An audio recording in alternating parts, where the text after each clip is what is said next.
wouldn't change places with anyone tonight.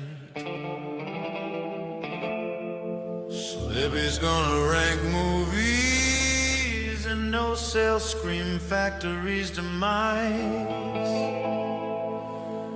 Every human butt will flutter, every nerd will shake with fear. Tonight, the slippiest.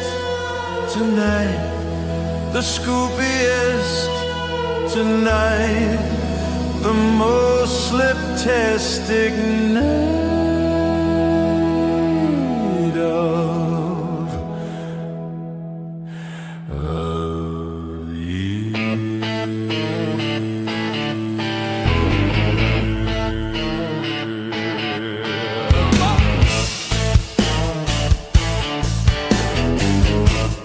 The only one that's Michael Myers, you fucking bitch. Slippy's gonna rank all the Halloweens. He may put 5 before 4. There may be a scoop for your Twitter feed, but he won't tell us much more. Hunter's blood is coming soon. Fright Night 2, who's to say? Tonight on Dead Pit, Slippy's gonna blow you away. Slippy's gonna rank all the Halloweens. Heaven help us with his list. There's no update on King Frat, and CK's gonna get pissed. H2O can be fun. Resurrection is a ball. But this Halloween Slippy's gonna rank them all. Oh, I'm losing control.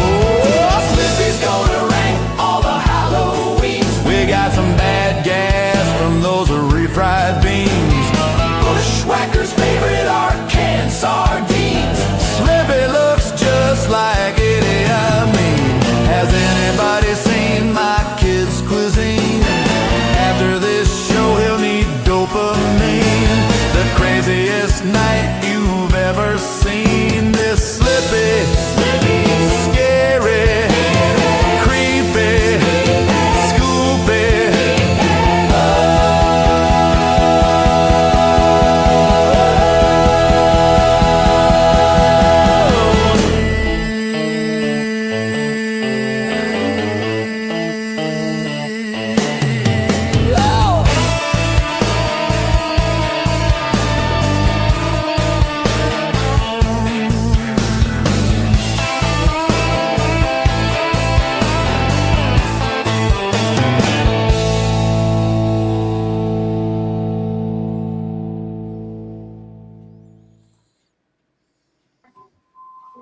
Now, you can't say that we don't know how to do an intro song and video. I agree.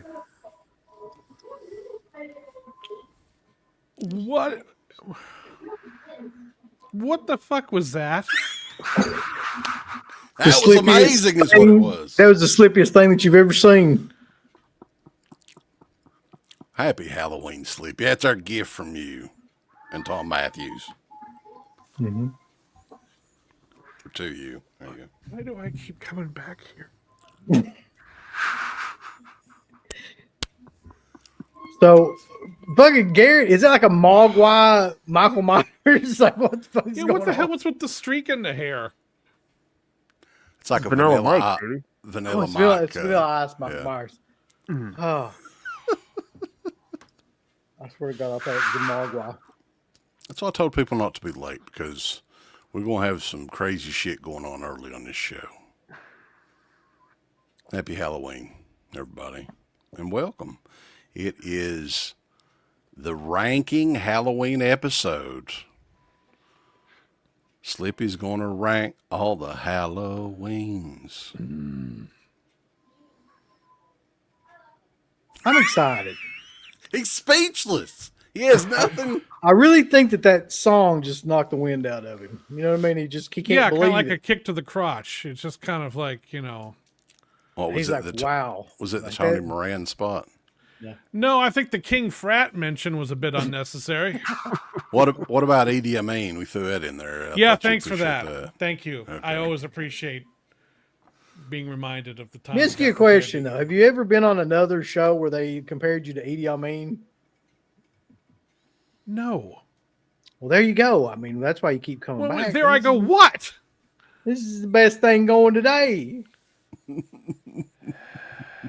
Or a table to the stomach. I do remember that story. Yeah. Yeah. Could have threw that in there too. Maybe the I next remember time. that story too. Next time, possibly. I'll talk to you later, a little voice. He won't call an Uber for you next time, man. Oh, by the way, I have a question for you guys. Did you take a shot at us recently? The Spooky Picture Show. You named one of your episodes recently or something. It seemed like it was a reference to our name or something like that. Was that just a coincidence? What show are you talking? I don't even know what show you're talking about. Oh, there was something Spooky Shit Show or something like that. Oh, for the Friday Night Lives, you named one of them like the Spooky Shit Show or something No, like that. literally, that had not. I didn't think it did either, but there were other people involved in the podcast who thought that you were taking a shot at them. And No shots taken, I promise. Yeah. I didn't think so either. I told him he was being a paranoid idiot, but he didn't listen to me. Don't worry though, like if we're not subtle when it comes No, to you're not subtle at all. Yeah. No. You'll that's know. very true. We'll definitely let you know. Yeah, you'll know. You'll for sure know we're talking about you when you talk about it. There'll be no question. So we appreciate everybody coming out tonight. Over the course of this last 6 months or so, Garrett, you're going to suffocate in that damn mask the whole show if you're going to wear it. Yeah, so I can't understand the words you're saying in it. It sounds like it sounds like the Peanuts parents in that thing. But, he was gonna live the gimmick, but he can't do that. But yeah, over the course of the last 6 months or so, it started with Friday the 13th ranking. And then Yes, and I didn't get any shit for that at all. Nightmare on Elm Street. No more shit. Because after you got done, I thought it was safe to do that after you got done working on that box set.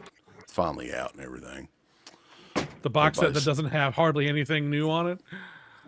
Well, it's supposed to be that be all end all. That's the first. When we first heard about that box set, it's like, oh, everybody's going to love it. It's going to have so many special features. Well, I don't know who told you that. Certainly wasn't me. I never came in with it 100. was I don't even have that set yet. Internet rumor. Yeah, it's already really? down to $89.99. So if you wait for Black Friday, I bet it'd be $60. Little voice. Oh, fuck this guy. Someone get me a table. What is a table? I don't know what that is. I don't know. Anyway. Uncle Bill, you need to display your tombstone. Where's it at? I don't listen. Your tombstone. Show us your tombstone, Uncle Bill. Yeah, whip it out. What have you got back there on the? Is that a TV you got back there? What is Yeah, that? up on. He's in there. the process of moving all of his stuff to the new Hager Hill Dead Pit Studios. Well, fucking hell, bulls. It's Tony's on here with a super chat. Look here. Tony Happy Pepperoni. Halloween, Tony. Do I get What any up? of that money? No. But on Well, the bright we would have side, bought you a meal at Applebee's, but you didn't show up. I couldn't come. on the bright side, Slippy, you've got all of that Friday Night 2 money coming up to keep you warm. And you know. Well, I mean, all that's that trick or treat money still. Well, the Well, I mean, Hunter's yeah, I mean, Blood there- money, maybe if it'll ever. What's the deal with that? Is that not coming out this year? It should still. We're just waiting on the packaging. There's just been. It seems like supply lines have been overwhelmed, pretty much with all our regular vendors, and it's just hard to get stuff done. But no, Hunter's Blood is ready to go. That and Hearts of Darkness. Those Imagine are, Friday Night 2, though, just having all that money just sitting on the table waiting to just release Yeah, it. again, I don't know how much money you guys seem to think that we make off of this shit. It's not, you know. I mean, you just basically kind of cash a check soon. So Interesting. Something I real definitely wanted to confront Felsher with before we get started with this list. confront. Yep, confront him. Yes. Confront that son of a bitch. We were there for the grand opening of the Vinegar Syndrome Pittsburgh store this past I weekend. drove by it about a month ago. I was going to go in, but it was closed. It hadn't officially opened yet. I hard to I thought you were going to say I drove by it when you were there. It's hard to it's hard to park. It's hard to Now, park down there. I want to know where they got these at because I saw I think it was at least 10 to 15 copies of the deluxe trick or treat sets lined up, people ready to buy them. Okay. Where'd they come from? Where'd they come from? What do you mean where'd they come Those from? were supposed to have been sold out over a year ago. There's always still copies floating around out there just because they went That out. many? Doesn't mean, huh? That many? Yeah, I mean, you know, sometimes got it on I mean, video. Maybe Vinegar Syndrome bought a ton of them so they could sell them at their store, right? Yeah, I don't know. I mean, we didn't make any more than we already did. I mean, that was it. We couldn't legally. We couldn't even do any more if we wanted to, because we had the soundtrack. We would have had to go back to Sony to request permission for more units, and nah. So whatever's out there is from that original run. So I can't tell you. Quick follow up to that question: when did you build the Slipster warehouse? The what now? The Slipster warehouse. The hell is the house, Slipster warehouse? That's where you house all of the 4Ks that you all produce. And That's then where he's you going to find them in like 10 years. box I of them, don't like, make a them year. in my house. What the hell are you talking Oh. about? I thought you had the whole like production thing at your house. He thought that you No. lived in a warehouse. I thought you were in a warehouse. Yeah. No. He thought it was just going to be like that Charles Band where he's just going to find trick or treats for the next Oh yeah, 20 years. yeah. Oh I sure. thought it was away like some- Willy Wonka and the Chocolate Factory, except No, with, like, nothing is 80 like Willy slashers. Wonka and the Chocolate Factory. all right. That's really a letdown. If I'm You know, honest. I know you guys live. I know you guys live in Kentucky, but do you have any idea how anything works in the real world at all? Well, this is the No. real world. You haven't come to the real world yet until you come to Eastern Kentucky. Well, then I guess I'm never going to visit the real world, am I? It's because you're off in Fantasyland hobnobbing it with a bunch of them California assholes. In Detroit, Yeah. Michigan, I'm In Detroit, hobnobbing in Michigan. Fantasyland. That's right. Him and Eminem. Here in Oh, Eastern Kentucky. I like Lenny's description to me. Slippy looks like that bus driver you don't want to piss off. You know what? I'll take that. That's fine. Well, you have dinner meetings or business meetings or whatever here at Taco Bell. You don't go to Applebee's. I would never go. You would never find me in a Taco Bell. Who's sleepy? Just out of nowhere. Who's sleeping? Buddy, why are you here? You don't know. Exact change. Everybody knows who Slippy is. So we've already gotten a scoop tonight, though, before we get started. Hunter's Blood is coming before the end of the year. I never said It's- that. It's It will coming be before out. the end of this live stream. You don't know it yet. Pre-orders Pre-orders are up. dropping. We are hoping to have it. It just depends on the packaging, but it is ready to go. Everything's done. It's all finished. I also wanted to give a big shout out here before we got started to Dirk, who helped out with that wonderful video in the beginning, that was putting awesome. it all together. Yeah. So a big It was shout very out to well him. the song I had some issues with, but it was You didn't like the song? it was catchy, but some of the lyrics I found a bit questionable. Look at that fucking picture. Slippy with Doodle and Canada, baby. At the beach. I hate AI. What does it say? What is Brandon coming on me? Lord, it's too early, boss. Yeah. Too early for this shit. We haven't So even started this thing. what we're going to do, though, we were talking to Slippy before the show. This is going to be slightly different than the other rankings simply because, well, most of the Halloween movies suck. I mean, they're not very good. A lot of them. Or, I mean, More of them suck than don't, in my opinion. so we're going from this episode best to worst. Right. We've got another super chat here. Bronson Wright Wolf. He's asking about the other Trick or Treat movie, Trick or Treats, from 1982. I know I Gross. rented it back in the day, but I have zero memory of it. So essentially, no, I haven't. Say it. Well, Bronson doesn't watch my content because I just did a video about underrated Halloween movies, and that was on there, pal. Go check it out. Yeah, you son of a bitch. Yeah. Watch this shit. Watch it. I think I've got the Blu-ray of it. I had the DVD of it. I've seen it, but I have zero recollection of it. It's actually it's pretty fun of a movie. I think it's kind of some people like it, some people hate it. I actually enjoy it. Code Red, I think, put the Blu-ray out, I believe, and I don't. Oh no, I think Kino might have redone it. I believe.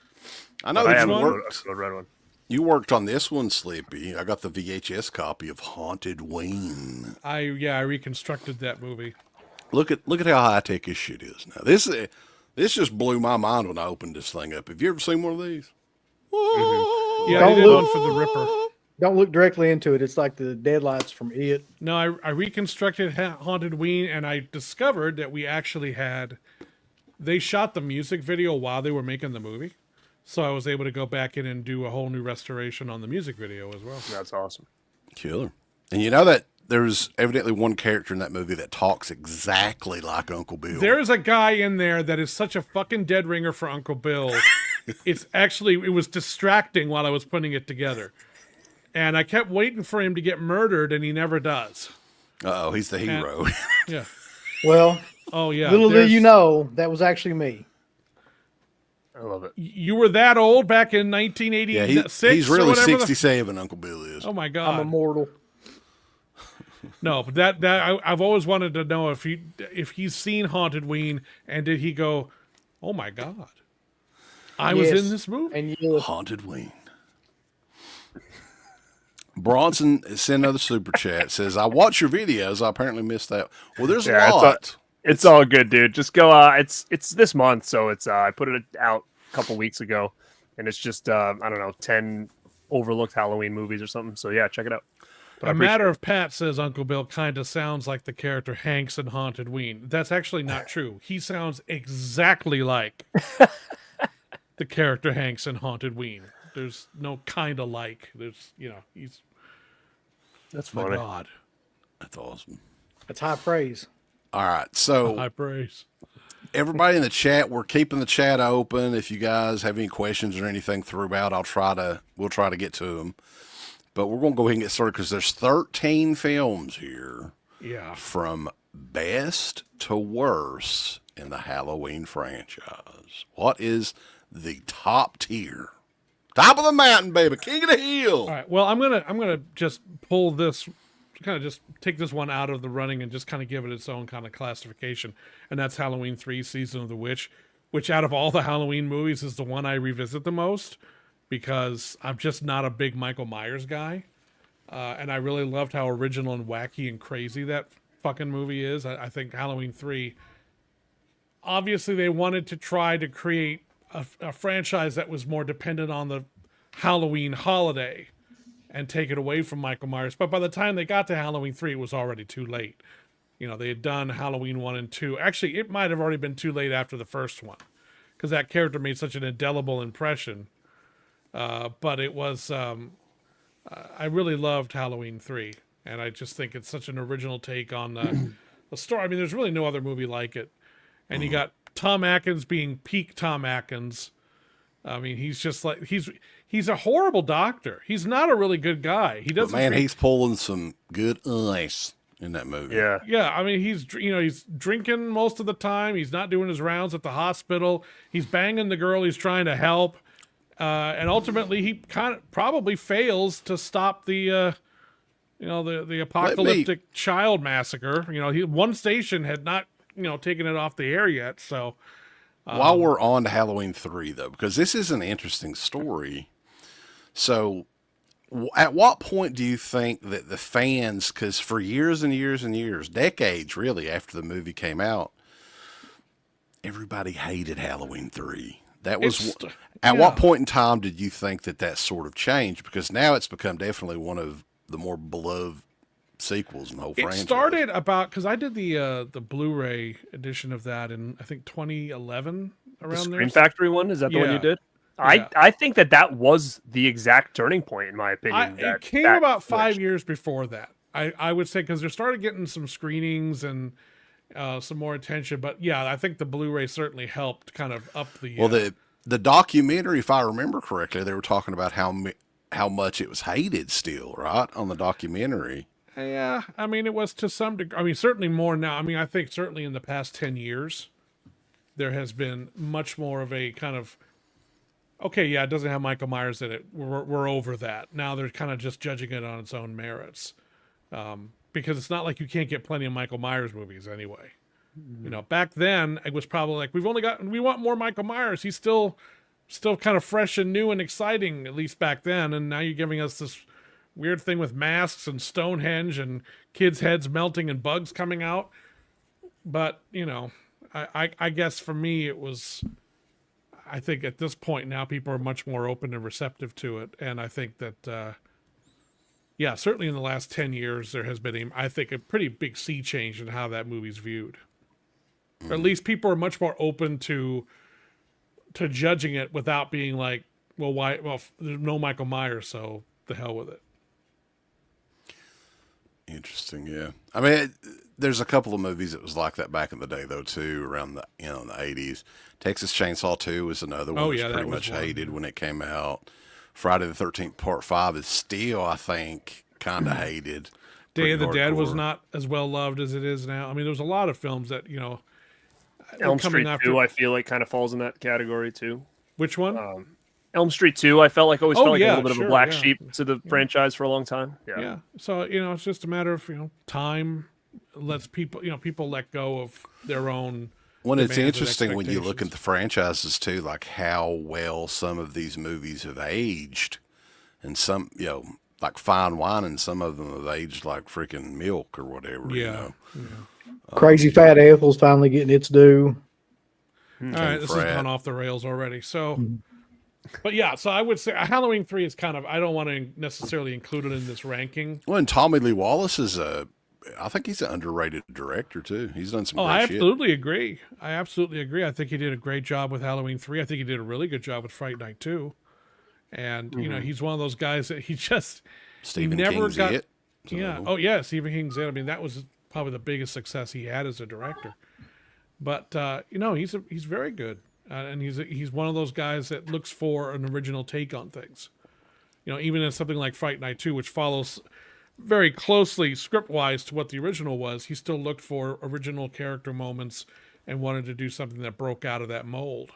And Halloween 3, fortunately, because of the way that movie was set up, he didn't have to worry about Michael Myers at all. He could do pretty much whatever he wanted, and he did.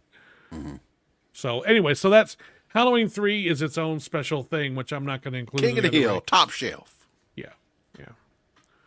So the official number one, I guess we'll start with, and you know, big drum roll on this one, is the original Halloween, for, you know, John Carpenter's Halloween. Just because, I'm not a big Michael Myers guy, but what I like about that movie is Michael Myers isn't really a character in that movie. He is just this. He's a metaphor. He's a representation of evil that just shows up one night and just as quickly disappears. There's, you know, you got Donald Pleasance in there trying to figure out what happened, but even he doesn't know why Michael Myers is the way that he is. And it's a very lean, mean, very effective film. Carpenter he just knows how to build suspense, and he knows how to create characters that you're invested in. And it's just a very efficient film. I don't consider it one of my favorite Carpenter movies because at the end of the day, there's not a lot of meat on the bone in terms of the story. It's a pretty simple story, but it's very effectively done. And I do love the ending of it, actually. And I don't like that Halloween 2 kind of rewrote the ending a little bit, because at the end of the original Halloween, I love the fact that, you know, he shoots Michael Myers, he comes off the porch, and then he comes out there and he looks down and he's not there. But when they cut back to him, he's just kind of like, yeah, no, I knew he wasn't going to be there. Shit. Well. And I love that because it's just kind of like you can't ever stop evil. It's almost though like with the sequel that the original movie made so much goddamn money that they were like, okay, we just have to do another one. So right. I mean, what that do we was do? that was just starting to become in vogue around that time. You know, sequels were not. I was just thinking about this the other day. sequels started showing up a lot more and more as the 70s came to a close, and then they just exploded in the 80s. I mean, it was just like every other week there was a sequel to something. Big films, small films, everything. And of course, Halloween 2. Well, we'll get into that later. But in any case, the original Halloween for me is, I can see why it's a classic. I understand it. It's an expertly made film from a director who understood the genre. I've just seen that movie, and that's probably my favorite Carpenter movie still. But I've seen it so much, I don't know when I want to watch it again. Yeah, I haven't rewatched that movie in probably about a decade, and it's not because I don't like it. It's just because I've watched it so much. Speaking of which, though, while we're on this, what do you know about the whole Arrow Video thing? Is it just streaming rights that they've got for the Halloween movies, or? I have no idea. Okay, so I think that I don't really talk to anybody. It's like Scream Factory. I don't really work with Arrow very much anymore, so I don't know what's going on over there. they got that old dirty Cliff McMillan working over there, and you don't like him now, right? No, Cliff and I are on. No dirty Cliff. Oh, Don't start shit. creepy Cliff. I ain't starting No, shit. Cliff and Me I and are Cliff still are fine. boys now. We've made up. Okay. Now that Jeff motherfucker. Now I don't know. I haven't talked to Jeff in years. I don't know where Jeff is. I think he left the business altogether. But no. But yeah, I Cliff, think that they have like new remasters of like, what is it, the first 4 or 5 movies? Is that right? I think Garrett? 1, 4, and 5 are. I think by, 1, 4, and 5 is what I heard, but unless something Okay. else came out about 2 and 3, I don't know. Well, 1, 4, and 5 are all controlled by Malika and Trancas. Right. Those are still. The others are all various other places. But I mean, I love those movies. But how many goddamn times you gonna buy that shit? Now, come on. Well, that's like with Anchor Bay. You guys only really had the rights to 1, 4, and 5, right? Yeah, we never got any others. I mean, not The till UK much Anchor later. Bay did. Yeah, but the UK always, the rights are always a little bit different over there for certain things, But so yeah, I know number one still, and this is why I didn't want to count down to this because how underwhelming would this have been? Yeah, you got a point there. As far as my number 2 selection is actually Halloween 4, and the reason I would choose Halloween 4 is that. Again, I mean, it's nothing I mean, all the Halloween films follow a very similar boilerplate structure. Even more so. They're even more kind of boilerplate than the Friday the 13th movies. Because, at least Jason went to space. Michael Myers is always, But with Halloween 4, it had been a while since there had been a Halloween Michael Myers movie. I think it had been 7 years at that point.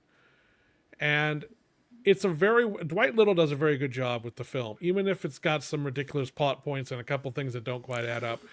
And the fact that this is one of those situations where the idea that Dr. Loomis is still alive after the events of Halloween 2 is absolutely fucking ridiculous. And he must be getting like skin grafts in between each of these sequels too, because his scars get better and better. Yeah, because the makeup looked weird. It looked like someone cracked an egg on his cheek or something and said that's good enough. And then by the time part 6 came along, he had no scars. No, he healed. He's like a Terminator or something. I don't know what the hell. Well, but he I mean, it is so fucking because he's literally French kissing the oxygen tank at the end of Halloween 2. Well, people seem to forget too that it wasn't like he just caught on fire in Halloween 2. He exploded. He blew up. In whole room up. Half the wing of the hospital got obliterated, and Loomis was right there. And even Michael Myers walked out in fucking flames and collapsed. Had the same medical team that the Devil's Rejects had at the end of that movie where they shot him I don't know how many. head. I don't know. They come back. Same medical team. Yeah. But the thing about Loomis coming back in 4, even though it was absolutely fucking absurd that he would. You don't care because it's Donald Pleasance, and at the end of the day, it's like, okay, if I have to, I'll accept it. That's fine. I don't think people that weren't alive around that time realized, because there's been a lot of backlash against that movie recently. Like a lot of people have been talking bad about it for some reason, 4 and 5, and I don't know why now, because if you were alive when that movie came out in the theaters, that was a huge event because it was like the return of Michael Myers. Yeah. It So was like 3, we had 3, and then everybody got pissed off at 3 at that time, and they were all like butthurt and whatever. And so 4 was like, okay, like this is what you wanted. We're giving this back to you. And like, and and then I love the opening credits to that movie. yeah, it's a great You know, just the shots of the countryside and the barn and all this. And Alan Howard's theme is very subtle and kind of only brings in the Halloween theme near the end of it. And I've always, the atmosphere in the film is terrific.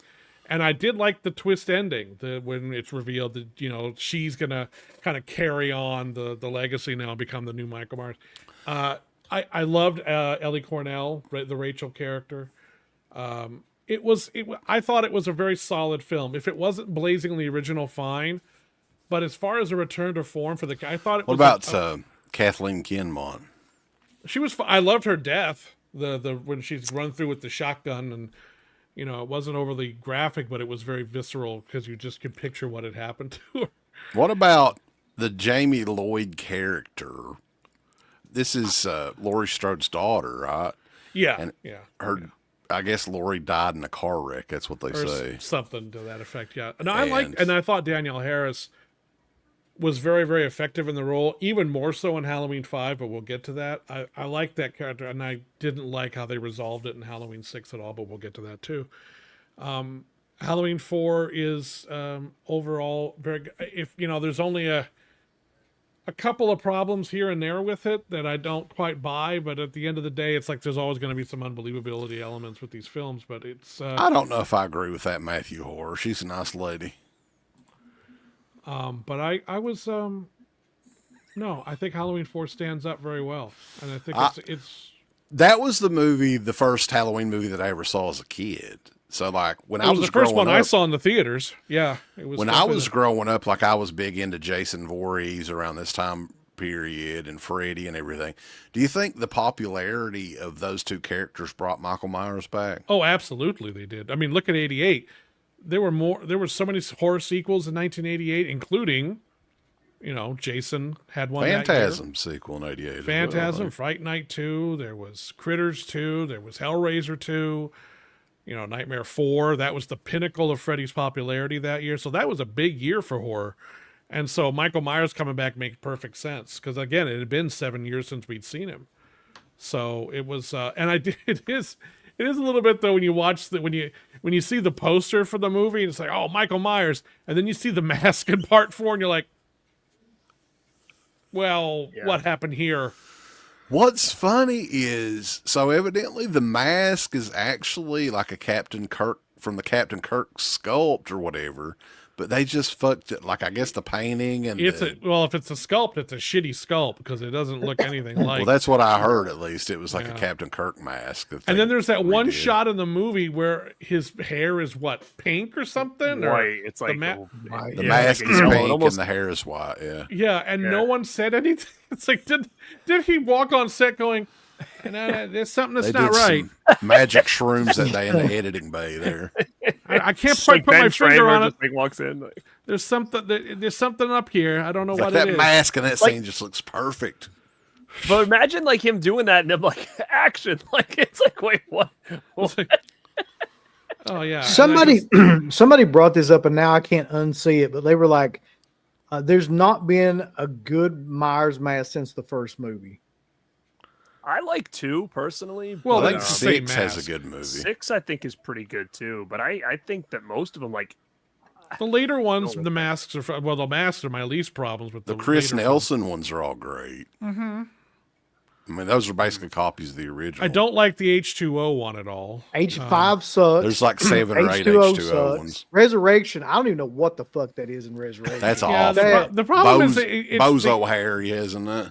I don't know why they couldn't get the mask even remotely accurate. Yeah, like it's strange that like was it purposeful? Everybody was just trying to give their own edge to it because I feel like it never looked the same. It looked better in Rob Zombie's, I think, in his first one. I think it looked better in the 2018 ones. Like, well, what's really funny about that is I often wonder why in the world was it so difficult? Because I remember Sean Clark did a video with Tommy Lee Wallace where he walked through creating a mask. I've watched that video. I don't know how and it's times, amazing probably. because in like 5 minutes, he just teases the whole thing, and there it is. It's a perfect fucking Michael Myers mask. But And it's part like, of okay, it is it's from a Captain Kirk mask, and I guess they didn't want to pay to use that or something, right? Or I don't know, or they didn't have, or whatever it was. Yeah. But in any case, a lot of the masks. We're not ranking the masks because most of them would be a dead heat for last. That'll be a place. future episode, Tear for Fears episode, maybe or Yeah. something. Yeah. So anyway, Halloween 4 would be my choice for my second favorite in the series. I can live with Halloween 4. Third, and this was where the controversy will start, would be the next one in the series, Halloween 5. And the reason I choose Halloween 5, and I freely admit this movie makes no fucking sense at all. It has things in it that are just baffling in the extreme. But I really dig the atmosphere of that movie, and the performances I really like. And Look at that fucking photo. Now talk about creepy. The stuttering kids in the chat room, Slippy. Yeah. There you go. anyway, so I love the opening credit sequence for Halloween 5. And I just thought that the director Dominic Arthur and Gerard did something really interesting with that.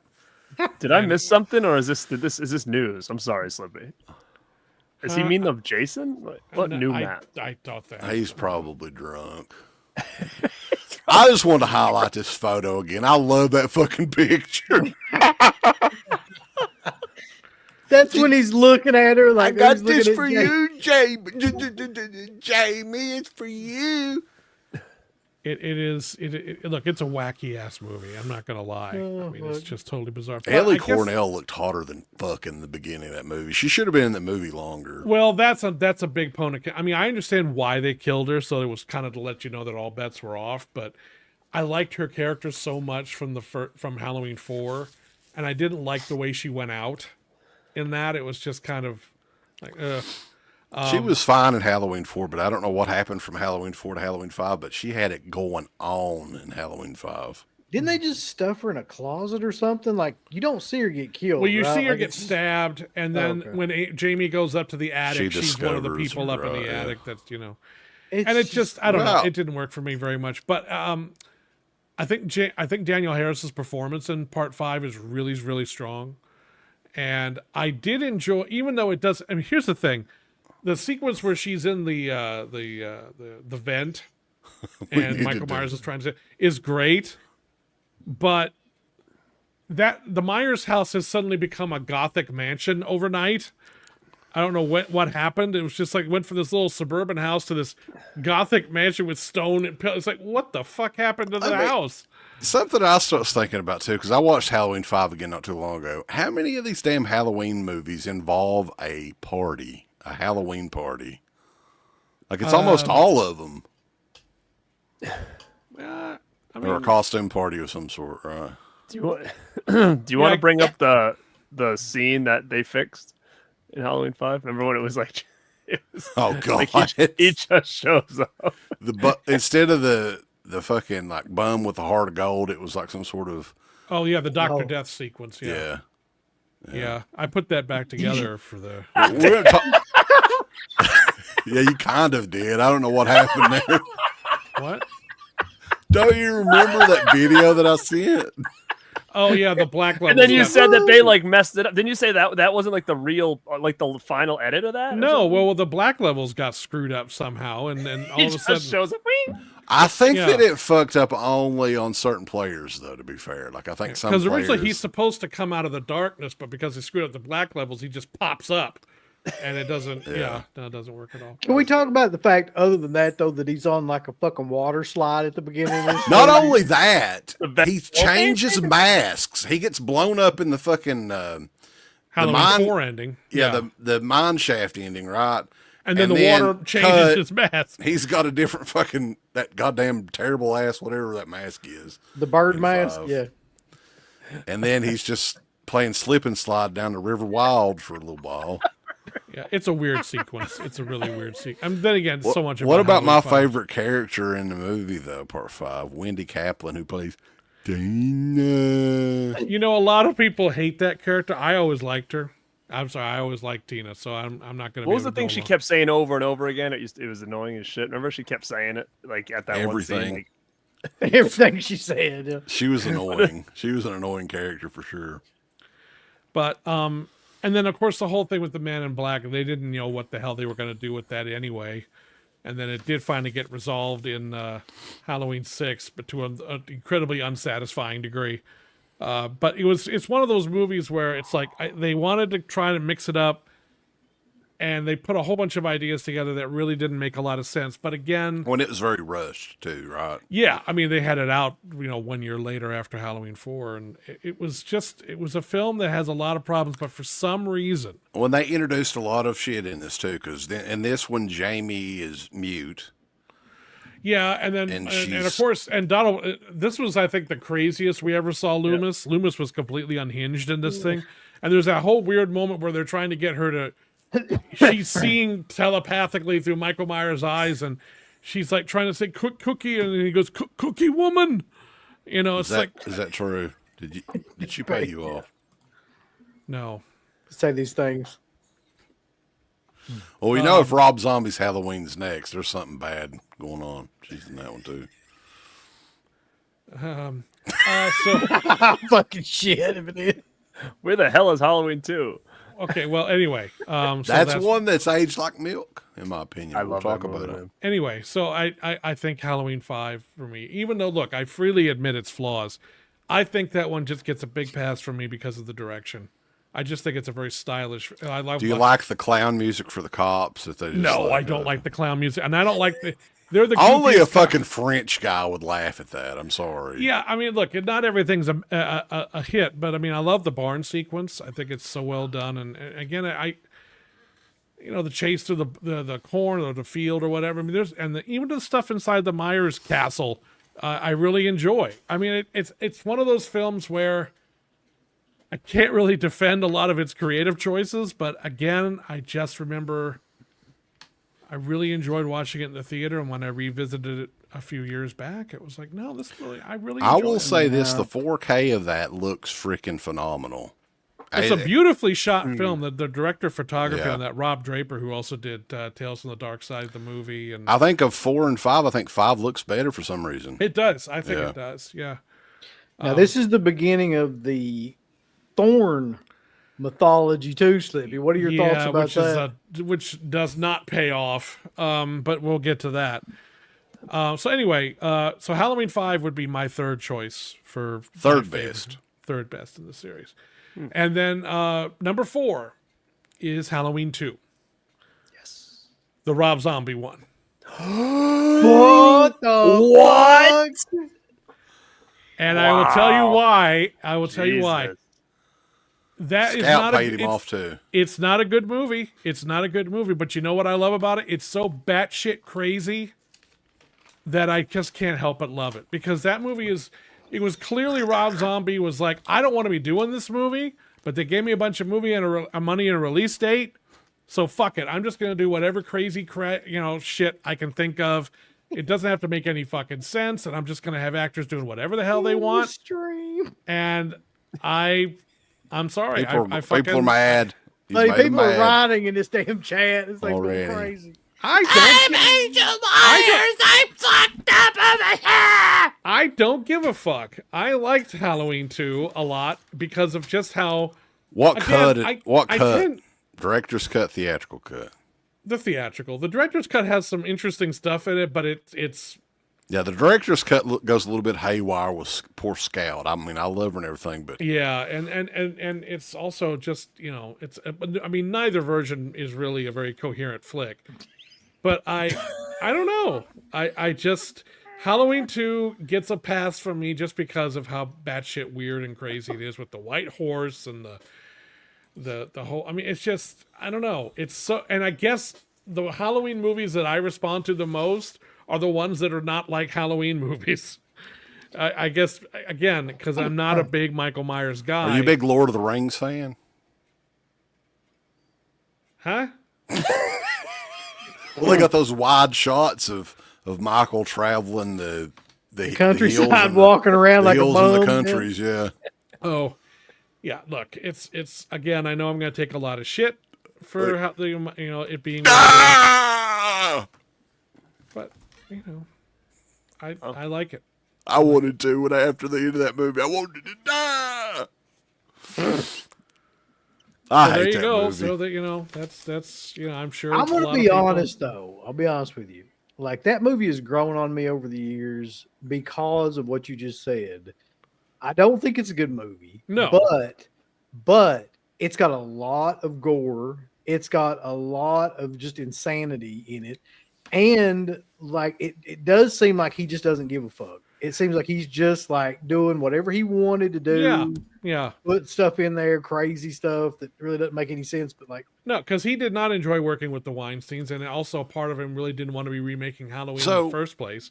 So, There's, yeah, I mean, of the two cuts, the theatrical cut for sure is the better cut, just because it's never fully although I love the explained. alternate ending to that in the hospital hallway with the when she's sitting there, it's almost like the ending of Psycho or something. Oh yeah, yeah. It's just like, And the White Horse. yeah, it's just like, well, I didn't see this coming. It's just, and I love the fact that by the end of Halloween 2, the mask is pretty much all gone at this point. yep. It's just, and again, anything that I think that takes it out of that, and it is interesting to watch a director fulfilling basically an obligation and working for people he didn't want to be working for, doing a sequel to a movie he kind of didn't really want to do in the first place, and is finally free to. Well, they agreed to give him money for 31 or something, right? And it never happened. I don't know I what think. happened with. I don't Or know it was the some other particulars. movie, maybe. I But they don't know. threw a lot of money at him, and they basically said, "Look, the first one made a lot of money. Just make a Halloween sequel." And he wasn't obligated to remake Halloween 2. So it's basically just the shackles were kind of off. So, but it was also it was like a combination of, all right, you're free to do whatever you do. Well, I don't give a fuck. So we're just gonna go make. He's gonna be a bum, and his mom's gonna be riding around on a wild horse, and he's gonna. Yeah, eat it's We're just- going to play it's some one of And knots he's and gonna white say, satin. I sat he's through gonna Halloween talk. 2. I sat through Halloween 2 a lot like this. Okay. And I think also I think it was shot on 16 millimeter. It was. Yeah. It's I think a really beautiful looking film. It is nice. Yeah. And I that goes a All long of way his with stuff pretty much It is, looks yeah. great, though. Yeah. Like, that's I the mean, thing. it's- Like, I think he would be a lot more successful. Well, I mean, he's a success, of course. But, I mean, the movies would be more interesting if he would let somebody else write them or something, right? And maybe just do Yeah, the I mean, there's a lot cinematography. of Zombie has a lot of weaknesses as a filmmaker, least of which is his writing, and or the most of which is his writing, I think, really. But he gets the atmosphere really right at a lot of the times, and he had a really good cast. He let Brad Dourif is really strong in part 2. Not that he wasn't in the first one, but he's really, really good in part 2. And I guess at the end of the day, there's something to be said for a movie that just does not care and just is willing to just go whatever crazy ass direction it wants. Does it work? Okay, probably not. But at least it's not playing it safe. And Oh, he definitely wasn't playing it safe. No, Oh, and yeah. the excesses of The that thing- movie are the are Halloween. fun. The Halloween theme is only played at the end, if I'm not Yeah, mistaken. I mean, again, it's the more it's not like a Halloween movie, the more I tend to embrace it, and I'm probably alone in that to a large degree. But yeah, I know. Don't you think it was like? And I know was Lionsgate the ones that did the? I think they were, right. The Rob Zombie Halloween movies. Yes, they Well, did. the Weinstein Company released those. Weinstein's. So Yeah. those were out in Dimension. August, though. Why? Like, I know Saw was out around this time, but like, it's called Halloween. It shouldn't be that difficult. Yeah, I mean, the first movie made a lot of money. The second one didn't do so well. But I mean, it would have, to me, it would have done both of those would have done way better had they come out like the end of September, early October. Well, the first one did so well that they just followed the template that set down, and then by that point, no one really cared. Because the first Halloween did really well, but it wasn't beloved, and I don't think there were a lot of people. I mean, the people that liked it, but it was one of those movies where I don't think everyone was like, "All right, give us a sequel right now." And then by the time it came out, people were like, "Oh, well, okay, fine." You know, gives a people are shit? fickle. Yeah, the weird thing about Halloween 2 to me though is that everybody that's supposed to be the main stars are horrible, and everybody that's are like the co-stars are amazing. So you've got like Scout Taylor Compton, who I think is awful in that movie. I'm just gonna be honest with you. I also think that oddly enough, Malcolm McDowell's awful. Well, But he's way over the top. I mean, he's just He's like, He's just- playing it's Dr. Phil so- in the whole Yeah. movie. That's It's that's his so character. but just Dorff is great. abrasive. Danielle Dorff Harris is really great. great, and Yeah. you know, and a lot of the kill sequence, some of like the one with I think was it Sherry Shepard, the nurse character, Yeah, at the beginning, is really brutal. I mean, just like really you know, good. Oh my That whole God. sequence is good, really. Yeah. to me. But again, I How did Scout Taylor Compton like get cast? Because like these are the only mainstream movies that she ever did, and she's pretty much the central character in the second one. I don't know. I don't know. You mean like what happened to her, or do you mean like No, I know what happened to her. She's a shitty actress, but I mean, how did she get cast? How did I'm she assuming get- she got No, cast I like can't- anybody else. You know, I don't know. Yeah, I can't have that on this. he's not gonna do this? He's not gonna have it. I can't. So anyway, I can't- because we got a lot of films. To get Okay, through, yeah, so- we do. We do. got- But gotta anyway, quit so talking that's my fourth choice is the Halloween 2 from Rob Zombie. Number 5 is the original Halloween 2 from 1981. Here's my big reasons why this movie does not rank higher, because it does seem like that one, it just goes hand in hand with Halloween 1 for a lot of people, which I understand because it's literally picks right up and it's made by largely a lot of the same people. And I have always found Halloween 2 from 81 to be really dull. I have never been that excited by that movie. It Nope. is a I'm very right there with you. flaccid film at times. It just kind of It's kind of Once just the- there. yeah, and it's just like, and the hospital in theory is a neat setting, but it's kind of monotonous. It's just a lot of empty hallways, and The it's best thing about Halloween 2, in my opinion, is Dick Warlock. He is the absolute number Oh one no! thing about Michael the whole Myers movie. gets off some good kills, and Dean Cundy's photography is again just very, very strong, and some very atmospheric moments in it. Some of those nurses are fine looking too. Yeah, but I mean, honestly, they're just kind of but I have to say, it's the worst part that Jamie Lee Curtis has ever had in a movie, because all she does, she lies around catatonic for the first half of it, crawls on her belly screaming for the second half of it, and that's it. There's like, does she have any significant dialogue? She has like one nice scene with Lance Guest, and that's it. Yeah, she And I looks think- at Lance Guest most of the time. She's like, Hey, I mean, it's just, it's, that's about it. it is. I Did don't they know. were hospitals that dark back in the early 80s? I don't know.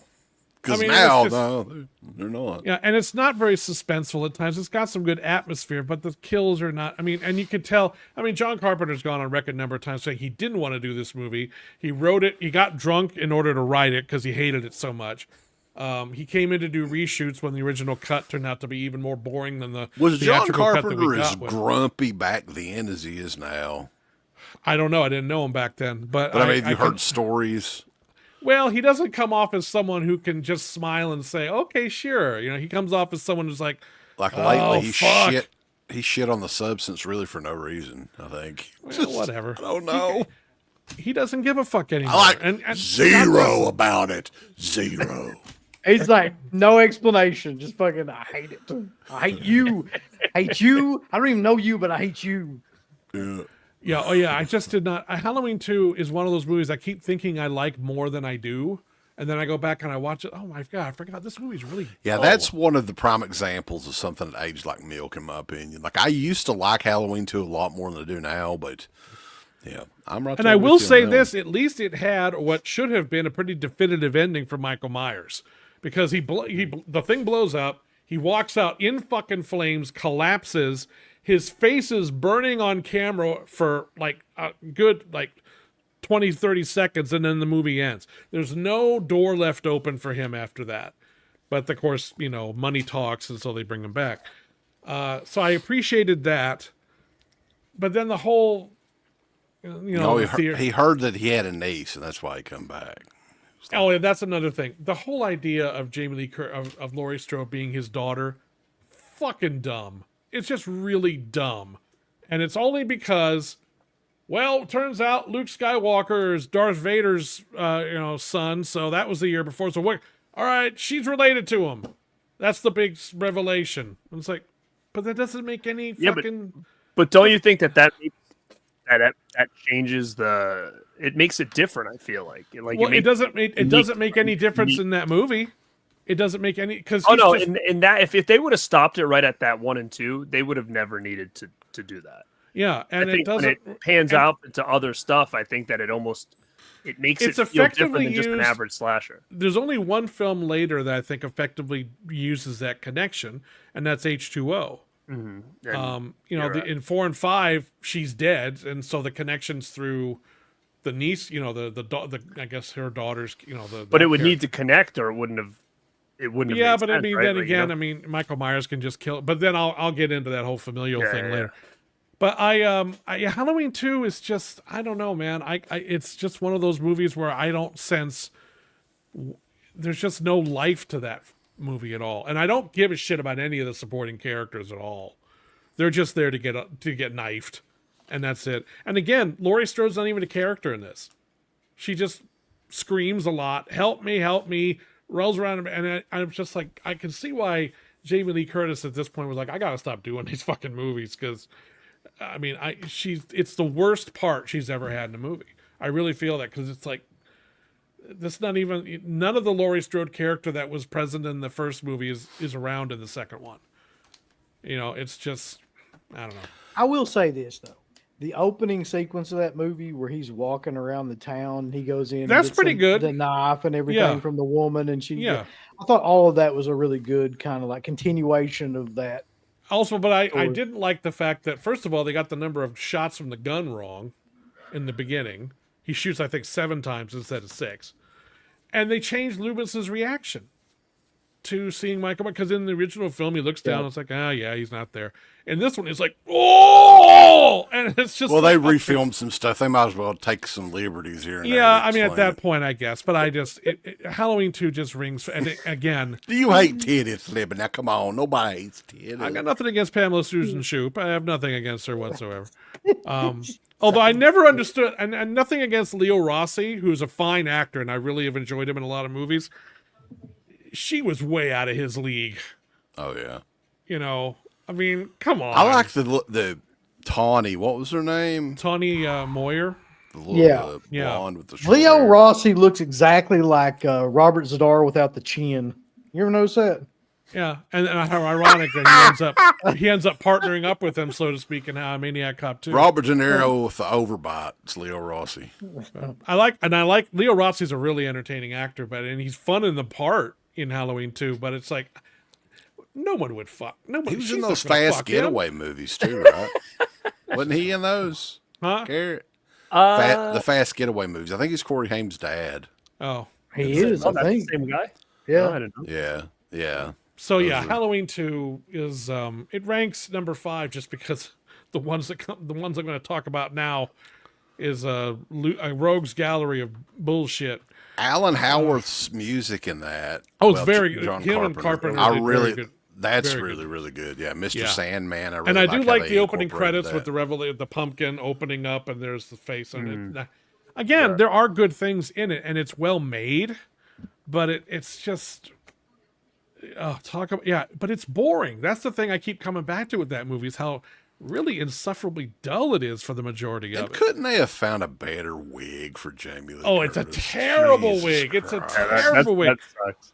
It is so bad. It's That's just one of those too that like the better the quality, like the 4Ks that come out, the worse that. Yeah, wig your worst looks. is like, oh no, Lord, woman, no. But so anyway, so Halloween 2 ranks as number 5 on the list for me. Number 6, Halloween H2O. And the reason I give Halloween H2O, which I'm not a big fan of that movie either, it is the only movie featuring Jamie Lee Curtis again, where I felt they got the character right. I believed that the Laurie Strode that survived the events of 1 and 2 would become the woman that we see in H2O. I agree with that. Still functional, capable Drunk. of having relationships, but kind of fucked up, an alcoholic, and just altered by the experience, but still someone that you could see would have children, someone you could see that would be able to hold down a fucking job. I like, and her performance in the movie is terrific, and I think that they had a good cast in it. Overall, though, it just, other than that, it seems like when we brought Jamie Lee Curtis back, that's enough. The dialogue in it's pretty bad. I can agree. I feel like, yeah, I feel like H2O to me, I feel like is very loved, and I sometimes just don't get it because I feel I don't bored really by it, to be honest with you. It's Yeah. a very short movie. I think it's like 80 minutes. or No, it's something not like very that? long, and which is to its credit, but Right. also it for the change, and it's one of the few films that really changes the setting. We're no longer back in Haddonfield. We're at this, the school and everything, and that's cool, but it doesn't do anything with it. Michael Myers is still walking down hallways. Michael Myers evidently drove all the way across the country. Yeah, and I don't know. it's Yeah, it's like it was maybe someone gave him lessons. I don't know, but it was. How does Michael Myers like stop and get gas? Like what happens there? I want a short film that just shows him getting Imagine gas. that. He goes to know. full service, lets them do it. Yeah, it's like, He's just Everybody- standing outside, pulls like, out. do you want Larry. regular or unleaded? Whatever you want. So man. we're good. We'll just you can go. This movie also, though, begins the wonderful trend of having like a rapper just put in the movie for no fucking apparent reason. Well, LL Cool J was fine. He's actually a good actor, so I didn't have a problem with him being in there. Those But Busta again, Rhymes. At least Queen Latifah wasn't in it. and whoever was Josh Hartnett's barber, You didn't like he the should cow not be lick? allowed to touch hair ever again. Here's what's weird: he has the exact same haircut in The Faculty.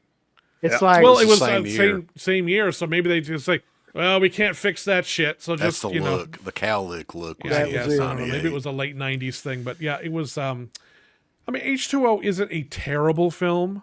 It's interesting. Steve Miner directed this too. I don't know if we mentioned that. Yeah, I mean, so he's like one of the few people to go across the franchise lines, but and he had worked with Jamie Lee Curtis before on Forever Young with Mel Gibson, so he had gone into the mainstream and then kind of came back to horror for this.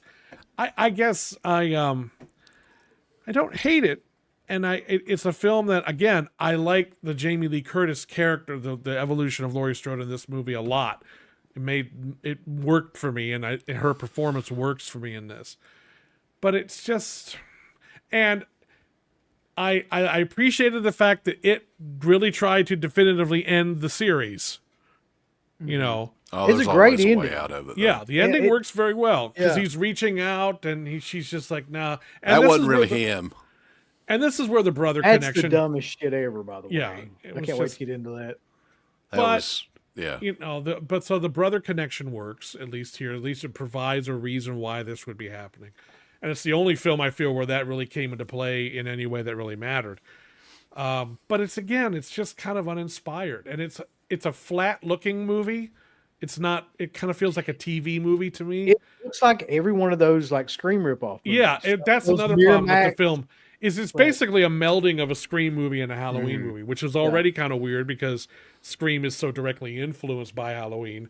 It's like That's why I think that one's not aged very well either, because it's so fucking dated. yeah, it just because doesn't. of It that. has I not agree. held up particularly well, and it's not one that I It really feels late 90s. It just It does. the It way feels looks, very yeah. much like 1997. When they tried their best, though, I think they wanted to get Or Carpenter 87, back 98, I guess. for that movie because it was the 20th anniversary, and they tried their best to get him back, and he still wouldn't do it.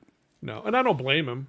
Again, it's like, what's there for me to do at this point? Because he didn't even want to do Halloween 2, so why the hell would he want to do this? But yeah. So anyway, Halloween 2, H2O. But this was also the first time that they forgot about a bunch of sequels.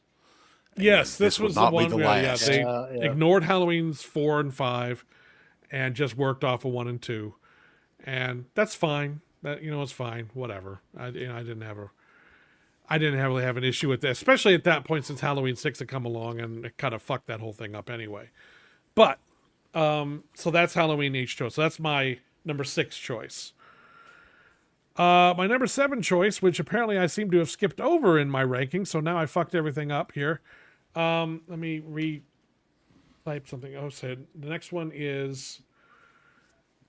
I gotta make a little correction here because I fucked everything up. It's okay. We can go back and. But that's okay. You know, it's just. Hang on, this will be easy enough to. You want to answer a question here? No, I got it. Oh, I'm okay. done. Okay. So the next one is Halloween 6 or Halloween: The Curse of Michael Myers. This is the first one that I'm going to say I actively, truly dislike. I remember because it was a long break, I'm a watching relatively this long one right break. now, man. What's wrong with you? This movie is not good, and I'll tell you, Halloween 5 did not do well. It came out in 1989, along with a lot of other horror sequels that year, which also did not do well. And they left Michael Myers alone for, I think, 7 years almost.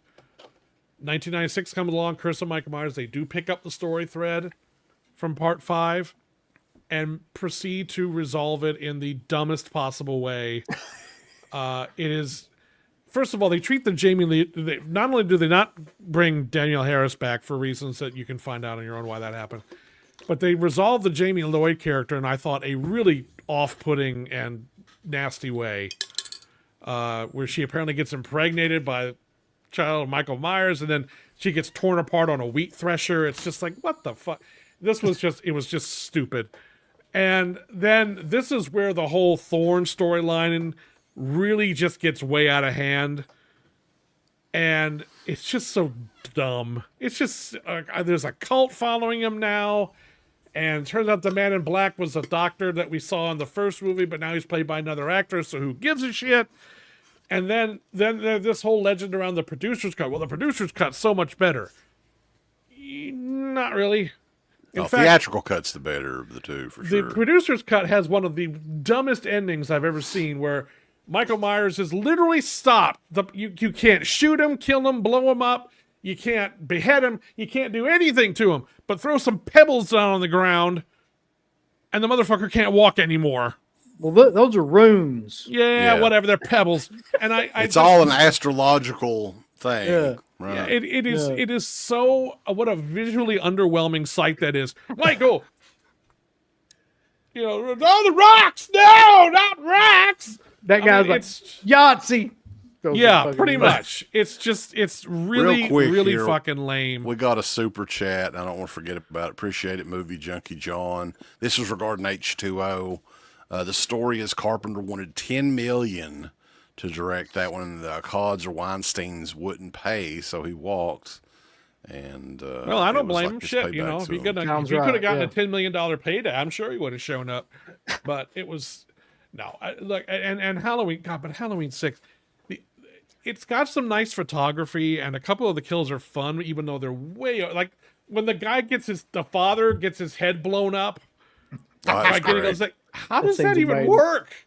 I don't. You what, gotta huh? love the asshole father, though, to get right in the Yeah. little boy's face, kind of, you little No, it's bastard. yeah, and I did not care about any of the fucking characters, and I hate. What about oh Kim my- Darby and the fucking? She's doing laundry in there. You Oh, don't like? fuck her! And at the end of the day, Speaking of which, Marianne Hagen, baby, some ginger action, if you will.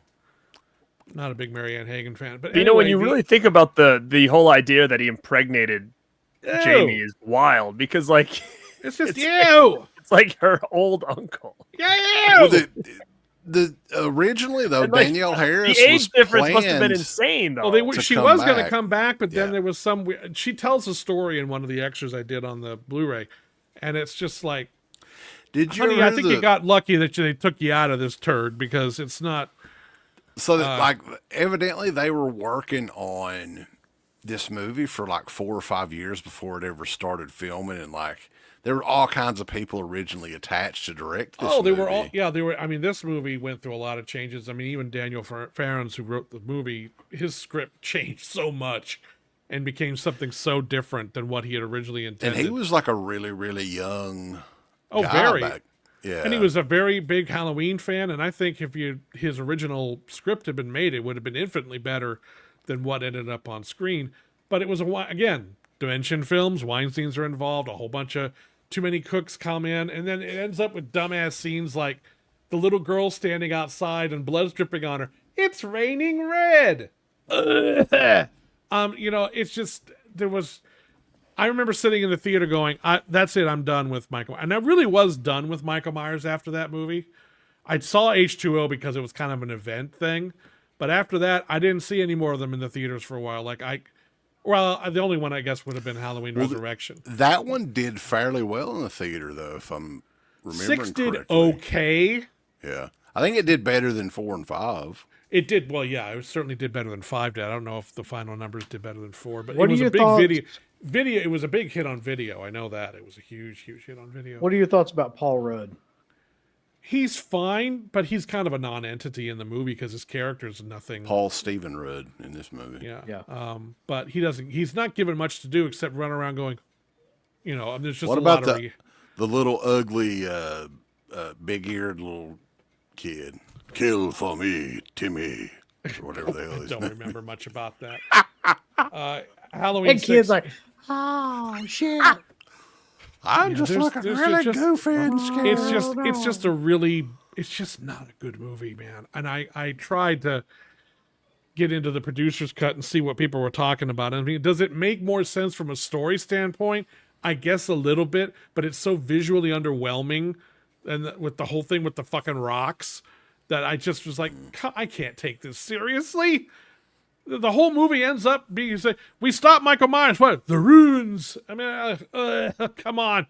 I mean, it's just, this is what happens when you try to add all this reasoning behind why Michael Myers is the way that he is. It's remarkably silly.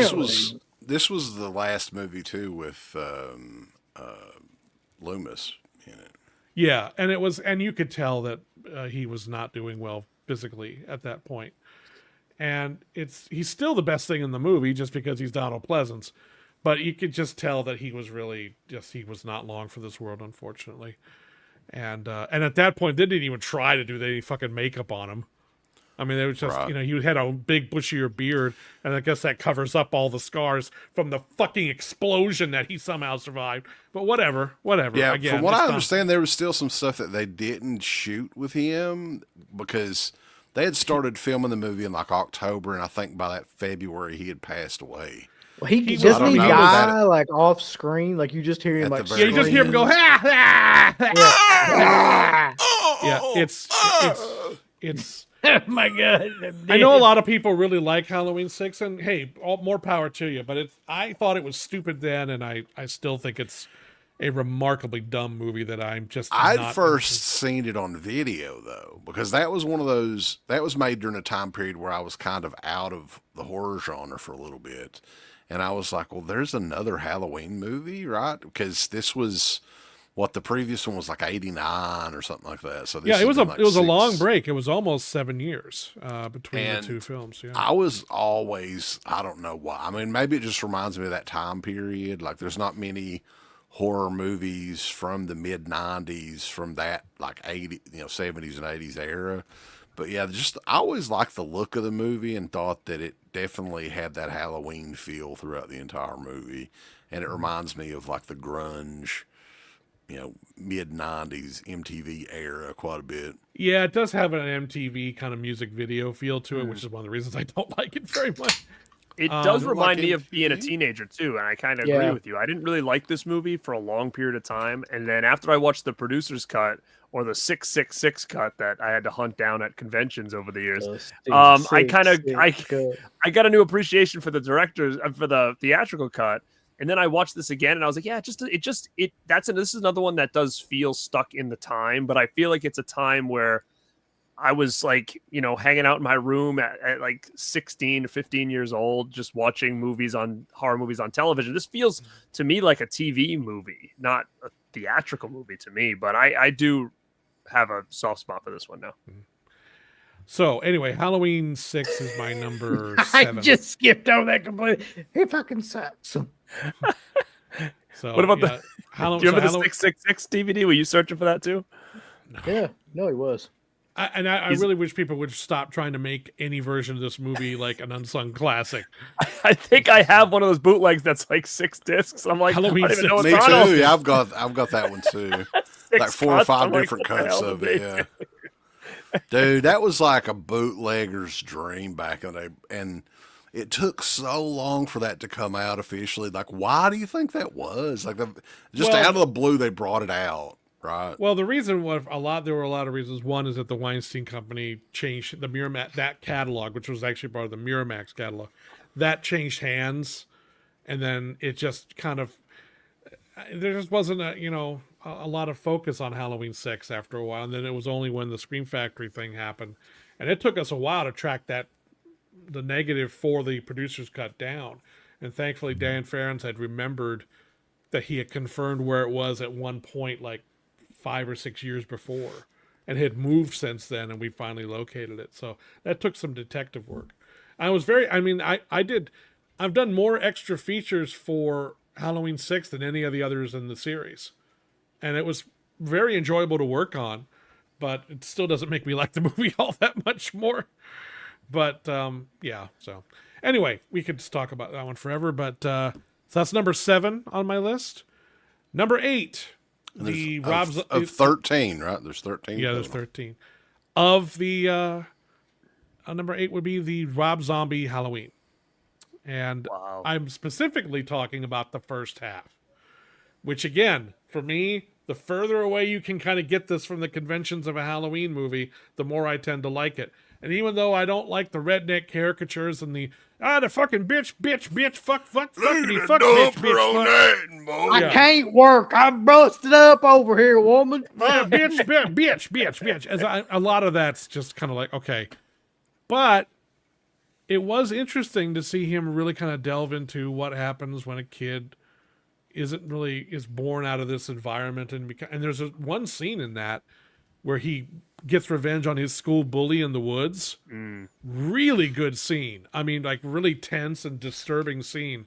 And I remember sitting in the theater watching this going, oh man, where is this going to go? This is a very interesting take on this material. So much so that part of me is like, it's not really a Halloween remake at all, but I was enjoying that. And then all of a sudden, it was like halfway through that movie, someone tapped Rob Zombie on the shoulder and went, oh, hey, Rob, you got to actually remake Halloween. Oh, fuck. And so the second half That's of probably that what movie, he said. yeah. Oh, shit. Yeah, man. Fuck, I got to remake. And so the second half of the remake is like a Raiders Digest version of the first Halloween movie, and he just speeds right through it. And I didn't care. I wasn't interested in any of it. So for me, it was like the first half was okay, a little rough around the edges, could do without some of the language, which just seems to be in there just because, oh, fuck, saying fucking bitch is cool. But Maybe I'll purge my snorkel all over them or flat whatever the kids. hell, yeah, it was just, I was just like, God damn. But I That's dug a what he real was trying line to. of I dug with some of the material in that Taking a first shit half. in here, man. I got a taco burrito deluxe talking at me. Kim Forey took that role for that shit. That's amazing. Let me drop this loaded piece, Michael Myers. Yeah. But I just but the second half of that movie was just kind of like, okay, we got to get to this remake done. I was good to you, Mikey. Do you think? Oh, and I did Trejo, like, yeah. And I liked Danny Trejo's part in that. Actually, I thought that was different. And again, you, Mikey. there were moments even in the second half where I thought, okay, this is. I remember though, like there's one scene in the, and I like the first half definitely better than the second half. I mean, I agree with you, but towards the end of the first half, and like they play, I think this might be the first time you hear the Michael Myers theme song, the Halloween theme song, when Dag Farch puts on the mask and starts chasing his sister. And I remember this back when we watched it in the theater. I looked over at Uncle Ben. I was like, oh my God, what the fuck? Yeah. Right? You didn't 'Cause like that the mask little is big like- mask? It looks so ridiculous. The mask is like this. on the Yeah, kid. there was some choices they made, but yeah, I did enjoy Ken for it. I'm Big Joe Grizzly. And it's like, okay. Trying to shit out this burrito in here. Leave me alone. This got a got chicken really enchilada. bad as the movie progressed because remember they got to a scene where it just like kept going and she's like crawling through the walls in the house and you're like fucking end this. Like, Yeah, what is there going was. on? I mean, Yeah, again, like, it's not. it was it's so a wildly drawn out. it's a wildly inconsistent movie. And as Yeah. far as Malcolm McDowell, an interesting casting choice, but his Loomis is so far afield from the Loomis from the other movies that he I sucks did- in both those movies, man. I just don't didn't know really why, connect. but he I just didn't does. really. I don't know. He was fun in sort of, well, that's different, but I didn't really connect him as being Loomis at all. I think when you watch the behind the scenes of that movie in particular, like I don't think he was really taking any of that seriously. No, you could tell that. You could Like- tell it was all just kind of like, I Yeah. don't give a shit, and it's like, Yeah. okay, and that's fine, and he is entertaining, but he doesn't. I just never bought into the character. I just never really. And I don't really blame Malcolm McDowell for that. I kind of blame Rob Zombie for the way that the character's conceived and written, and he wasn't able to kind of wrangle the right performance out of Malcolm McDowell, I don't think. What's But- the fascination though with Rob Zombie and like underground tombs and layers and shit? Tunnels. Hey, and everybody shit. has their fetishes. I'm not going to knock it, but Where did that come from though? Like, is he a big maybe Texas Chainsaw 2 fan? Or well, it certainly that shows big time in House of a Thousand Corpses. I mean, Yeah. that's all over that movie. Yeah. So the zombie remake is an odd duck of a movie. I don't like it, but I did admire. It was disappointing to me more so than some of the other films because I was kind of getting into what he was trying to do, and then he just kind of drops it because it's like, oh fuck, contractual obligation, got to remake Halloween, But anyway, God. so so number 9, Halloween boy. Resurrection. God damn, Wow, you really hate these other ones, huh? yeah, the Holy David Gordon shit. Green trilogy. Oh, I Holy got shit to shit. say. I got shit to say Oh about my those god! Wow. things. And here's the thing about Halloween Resurrection. It's a terrible fucking movie. It but- really is. But I again have to give it points for at least trying to do something different. The whole dangertainment thing, the whole webcast idea does not work. But it was a valiant attempt. And even though Busta Rhymes is the last person who should have been cast to play any kind of character in a Halloween movie, he's massively entertaining, if maybe for the wrong reasons. But he's a lot of fun to watch in that movie because he has no business being in there. It's Nope. just, it's like, what is this movie?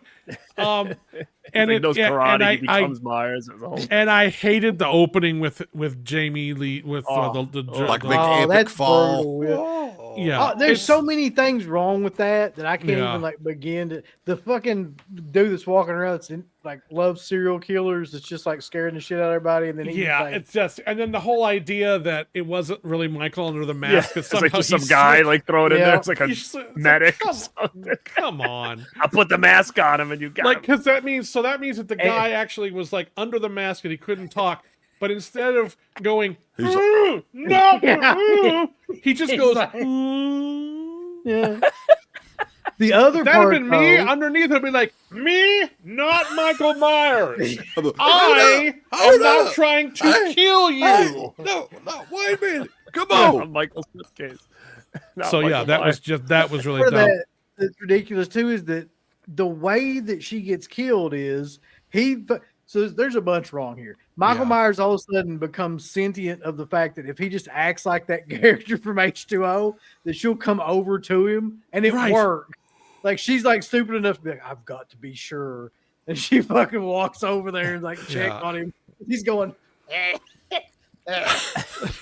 Just that was Jamie Lee Curtis basically going, I have a contractual obligation to do this fucking moment.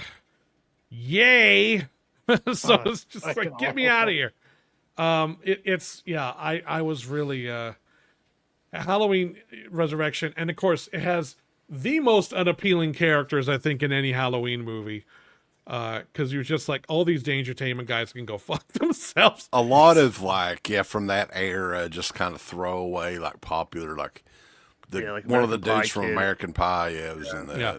It's really just one of those Tyra films. Banks is in it and she is fucking horrible. Awful. She's awful. And she's It's- killed off Unwatchable screen bad. too. Like I always yeah, wondered you what really want to happened. see her die horribly, Yeah. and she's killed off screen. So yeah, you don't even get the satisfaction of seeing some of the worst characters killed in a cool way. It's just not. And they brought Rick Rosenthal comes back to direct after Halloween 2, and it's just like, okay, Rick, stop coming back to do these movies. You don't have a feel for the material. You've done it twice now. Although this one was apparently fucked with just as much as any of the others by the studio. Here's the thing, though, about that movie.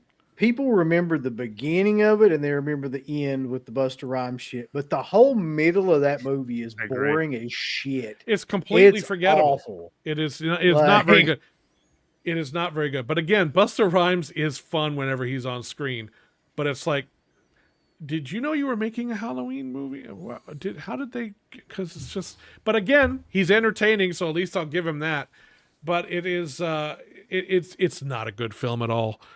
It's really but it's one that I don't want to say I like better now than when I saw it back then, because I didn't even see that one in the theater because I was so checked out with Michael Myers. But when I did finally watch it, I was like, wow, that didn't work. But what's interesting to me, and looking back at it, because this was 2002 for Resurrection. Yeah. And it was a web show. Right. That was like live streaming at the Michael Myers house. Right, which was kind of early for that sort of thing. That's what I thought. Like, okay, reality shows were kind of the thing already because Survivor and American Idol and and like social media was still a good 5-6 years away at that point. YouTube wasn't around. Yeah, and so it was kind of like, this is a concept that isn't really gonna play yet with people. Could you watch the show on the Real Player? Yeah, try streaming on fucking Real Player. But I'm not saying that. I don't think that technology was even there yet. Really, well, no, the technology that's in that movie wouldn't happen for another 15 fucking years. Yeah, and so it was a little bit hard to accept some of that. But it was an interesting idea that could have worked in a more meta way or with a stronger script, maybe later on.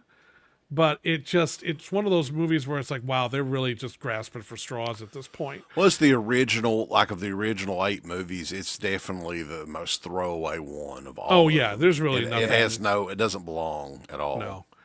No, but I don't much care for it. All right, now we come to. Oh boy, Jesus.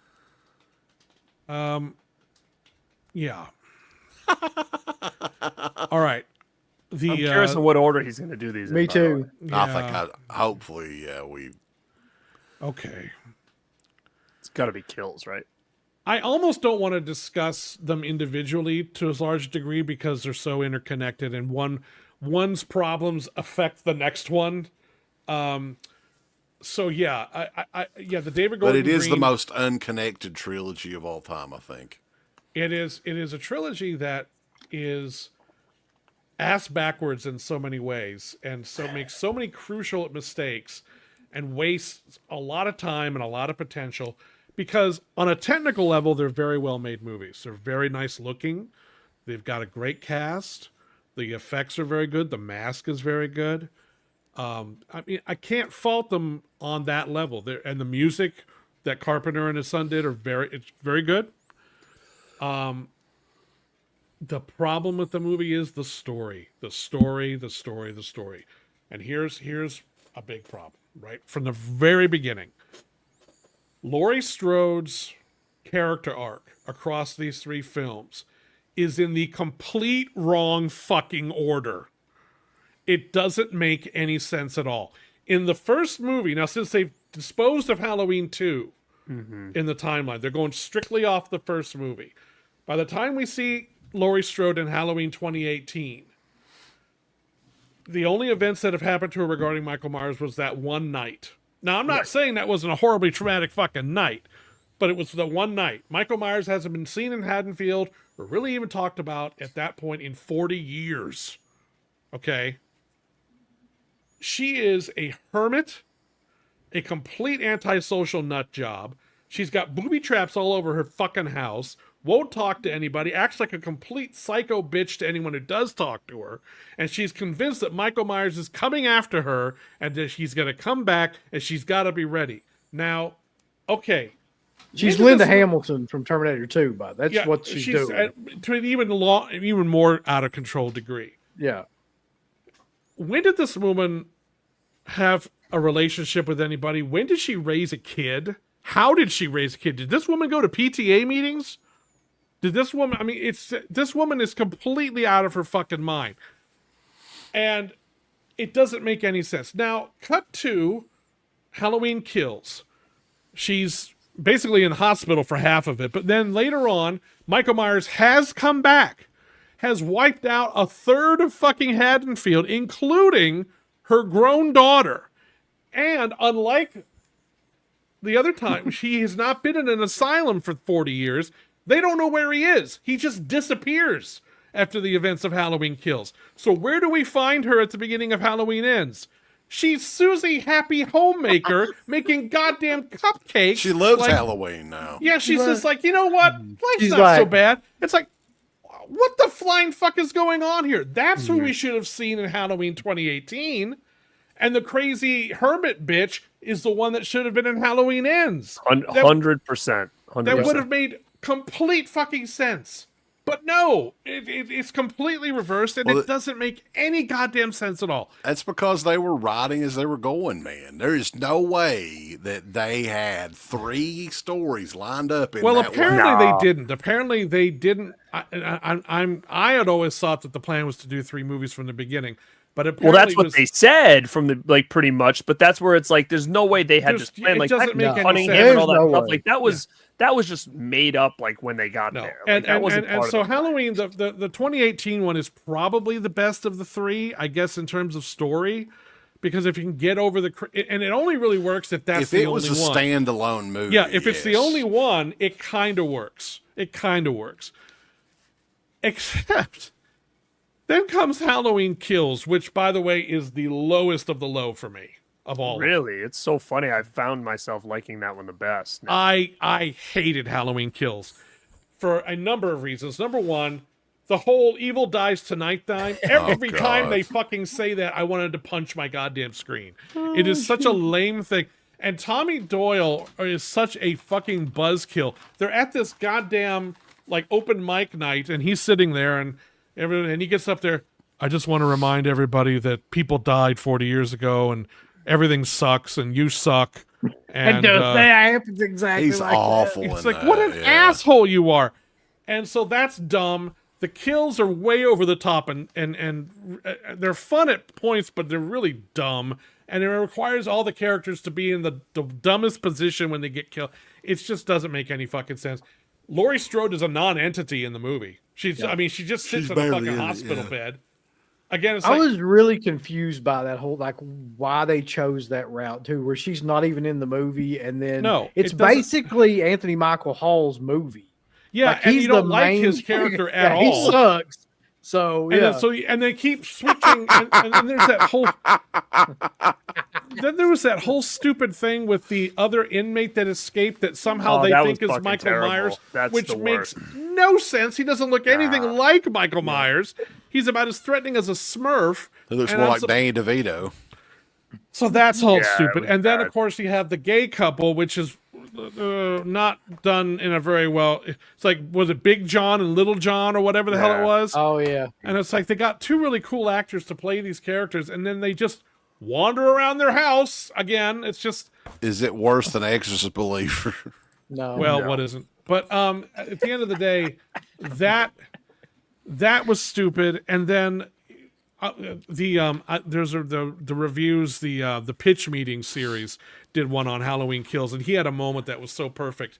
It's like, oh yeah, by the way, who's the protagonist of this thing? Pass. Because there's no one central character in this thing. It just keeps shifting between all these supporting characters that you don't really care about. And It definitely does feel like it's a middle of a trilogy, though. Like there's nothing happens. It's just nothing it just gets you happens. from It's point just A kind to of point B. biding With time.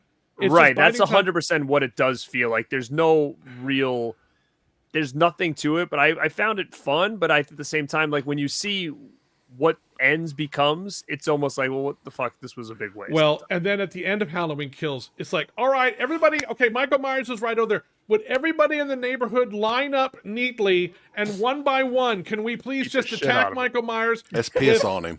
with anything you happen to have in your hands, which do not involve guns, apparently, because no one has guns in this town.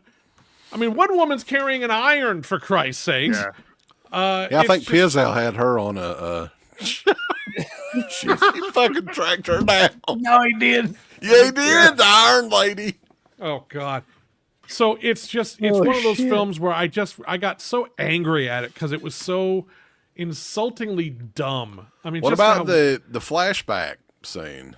I love that. the flashback scene was actually well done, except it served no purpose whatsoever. I like the fact that they went and cast someone to make him look like, Hey, but it was so over directed and so over the top. It's just like, was he Michael Myers? It's like, come, all right. We did get a super chat earlier, so I thought I can bring this back for one. I was hoping to God. Hawkins, what's going on in here? Did we get a super chat again? It's just not, but it's very well, again, technically very well done. It's a very nice looking movie. But the end is just God, when there's just like, all right, and Michael Myers is like, next, next. It's just so fucking stupid. How'd it go again? Pow, pow, pow. Next, No. next. Ah. And so then you see they're all like dead on the street. It's like, oh, these fucking dumbasses. They make a big deal too about bringing back these older characters. Like, Who cares? They give and then, Charles like, Cyphers nothing to do. Yeah, and then nobody does anything in the. The only thing, who was the one girl that was Kim Richards or Kim came Richards? back? Yeah, She had a she couple- comes back. She had Yeah, a couple nice moments, but to what effect? Nothing. I mean, Well, they brought the nurse back too, right? They What brought was her back. name? Yeah, Yeah, and it was, but again, and then they kill her too. It's just like, I don't know. That movie was just kind of like, remember it's like member berries from South Park. Remember. Yeah, so it was just, Remember back 40 years ago? and then comes Halloween Ends, and God damn lot it, of listen, people- look, whatever you're gonna say next. The truth of the matter is that movie is the That's the worst, in fucking my worst opinion. movie. I actually rank it above Halloween Kills, and the reason I do is that I actually think that the Corey Cunningham character could have worked. Again, you have to introduce this character in the first movie. Yeah. Have him be a hero. Have him be a nerdy kid who's kind of out of step, but you like him. Then you open the second one with the horrible event that happens to him. 100%. And then over the course of Halloween Kills, he gets sort of, kicked around a little bit, and he starts to become, a little bit more like Michael Myers. And then you pay all that shit off in Halloween Ends. Yeah. Don't introduce him in the third movie and then try to force that whole character arc into one movie. Well, and What do you let's- think? What do you think happened there? Do you think it was just they didn't know what the hell to do? I'm guessing they didn't, because it's like, because it was such a jump looked- from like what the yeah. what it would have Michael made. many Myers sense. is barely in Halloween. well, he's Ends. he's barely in it, and most of the time he's just sitting in the sewer like, do you He's need me yet? Mumra You need- Myers. you need me yet? It's Teenage Mutant Ninja Myers. It looks to me like they were literally writing that movie as they went, because none of it makes a damn bit of sense. Like, It from is. one It is. thing to I the love the opening when the accident happens and the kid when the lands and kid it's like, gets wow. the When sweet the chin kid- music. Yeah. And I like the actor who plays Corey Cunningham did a really good job. And it was a shame that the character is so badly rushed. The writing is so rushed with the Just character, thrown out there. Right? and they don't resolve him very well at all. Because, and again, this was another thing that they introduced in Kills. Michael Myers, because he's not related to Laurie, which is fine, but it's revealed that, well, Michael Myers doesn't even know who Laurie Strode is and doesn't care. So now you're building this whole trilogy up to a big confrontation in which one of the people doesn't even give a shit. Okay, so when the big showdown happens, you're like, well, Michael doesn't really A even big care. fart's cracked. You're like, But don't you think at the same time that like if they would have at least just kept it as they were siblings, that this would have made a lot more sense at the end of the day? It Like, probably what would was have. the Honestly, the only thing they really did to say it wasn't part of it was like one line in 2018 where they're like, oh yeah, that was all made up. Yeah. Yeah, like No, but like yeah, you that said, could have she's worked. No. hiding from a guy that was just a complete random. I And was, who- yeah, who I her was, is a yeah. random. I mean, honestly, I've always thought the relation, having them be related, was incredibly dumb. However, I've had 40 years to kind of get over it. So why not go ahead and use it in the new trilogy? Because it would have helped, I think, at least in terms of Laurie's behavior in the first movie, Right. maybe account for some of it. But still, that character arc is so completely fucked, it doesn't matter. But Halloween Ends, I don't want to say it, I was on board with it, because I wasn't. But boy, if I had been on board with it, it throws me over the side with the ending. The ending to Halloween Ends is one of those things where I'm just like, did anyone while they were writing this go, you know, none of this is recognizable human behavior. Not one single fucking bit of this. See if you guys can follow me on this. See if anybody out there can follow me on this, because I've tried to figure this out myself. So she has a confrontation with Michael Myers in the kitchen. She stabs the shit out and finally kills him. And she goes, all right, you know what? Let's strap this motherfucker to the hood of my car and send out a text alert to everyone in Haddonfield. Say, hey, meet us all at the scrapyard. We'll fill you in later. And then drives her car with a dead man on the top of her fucking car slowly through the town, almost like it's a goddamn parade float. Just like, hey, everybody, come on out to the scrapyard. So they all get out there. Men, women, children are out there. The whole fucking town is gathered out there. Despite the fact this whole area should have been sealed off as a crime scene, because there's like 4 mutilated bodies out there at this point. But hey, whatever. She gets up and announces to everybody, I killed him, and I wanted everyone to be here as I feed an old man's body into a wood chipper. Which I think technically somehow makes you all accomplices to murder somehow. But hey, whatever. And all you kids out there watching this, make sure your parents pay for your therapy bills for the next 30 fucking years. As we throw this fucking So we throw the fucker into a wood chipper, which is so ridiculous because he's dead. And then everyone go home, show's over. We then flash forward. Horry's at home, apparently just fine, and they pan over to her coffee table where Michael Myers' mask is sitting there like a goddamn family heirloom. to someone And then she the wasn't movie even ends. wasn't even a family member anymore. And It is- like she narrates the movie too. It's almost like she's that reading was from a another thing she diary says. or whatever. She's Yeah. pretty much like all up there. Don't nobody talk about any of this except for me, because I'm going to put it all in my book later on. But don't you all talk about it. Mm-hmm. You know, it is one of the most perplexing, baffling, tone-deaf endings to an to Well, a and movie I've ever seen. also Will Patton lays the bird to her. Yeah. But also, Because I'm- too, I I'm found always assu- kind of a little bit weird is that, like, even though this Corey Cunningham character kind of meant nothing at the end of the day, No. like, it would have been kind of cool to see his body gone or something, like at the end, kind of like in the first Yeah, or something Halloween, like where the like fir- you that could have would been like, a kind of. oh, what next? But then just Why have him would pulled Michael off where Myers' it's like, Hey, mask listen. be in? Well, Why would his mask be in her house? Why would she Original. have it? Why would she want it? I want Why would it be people- lying out there on the table like, oh, I forgot to put that away? Did you hear about the original ending to the movie though? I think that the director talked about it. That they never really. I don't think they filmed it, but that was the original ending of the movie when she's talking about evil and evil has different faces or whatever. I only watched this movie once.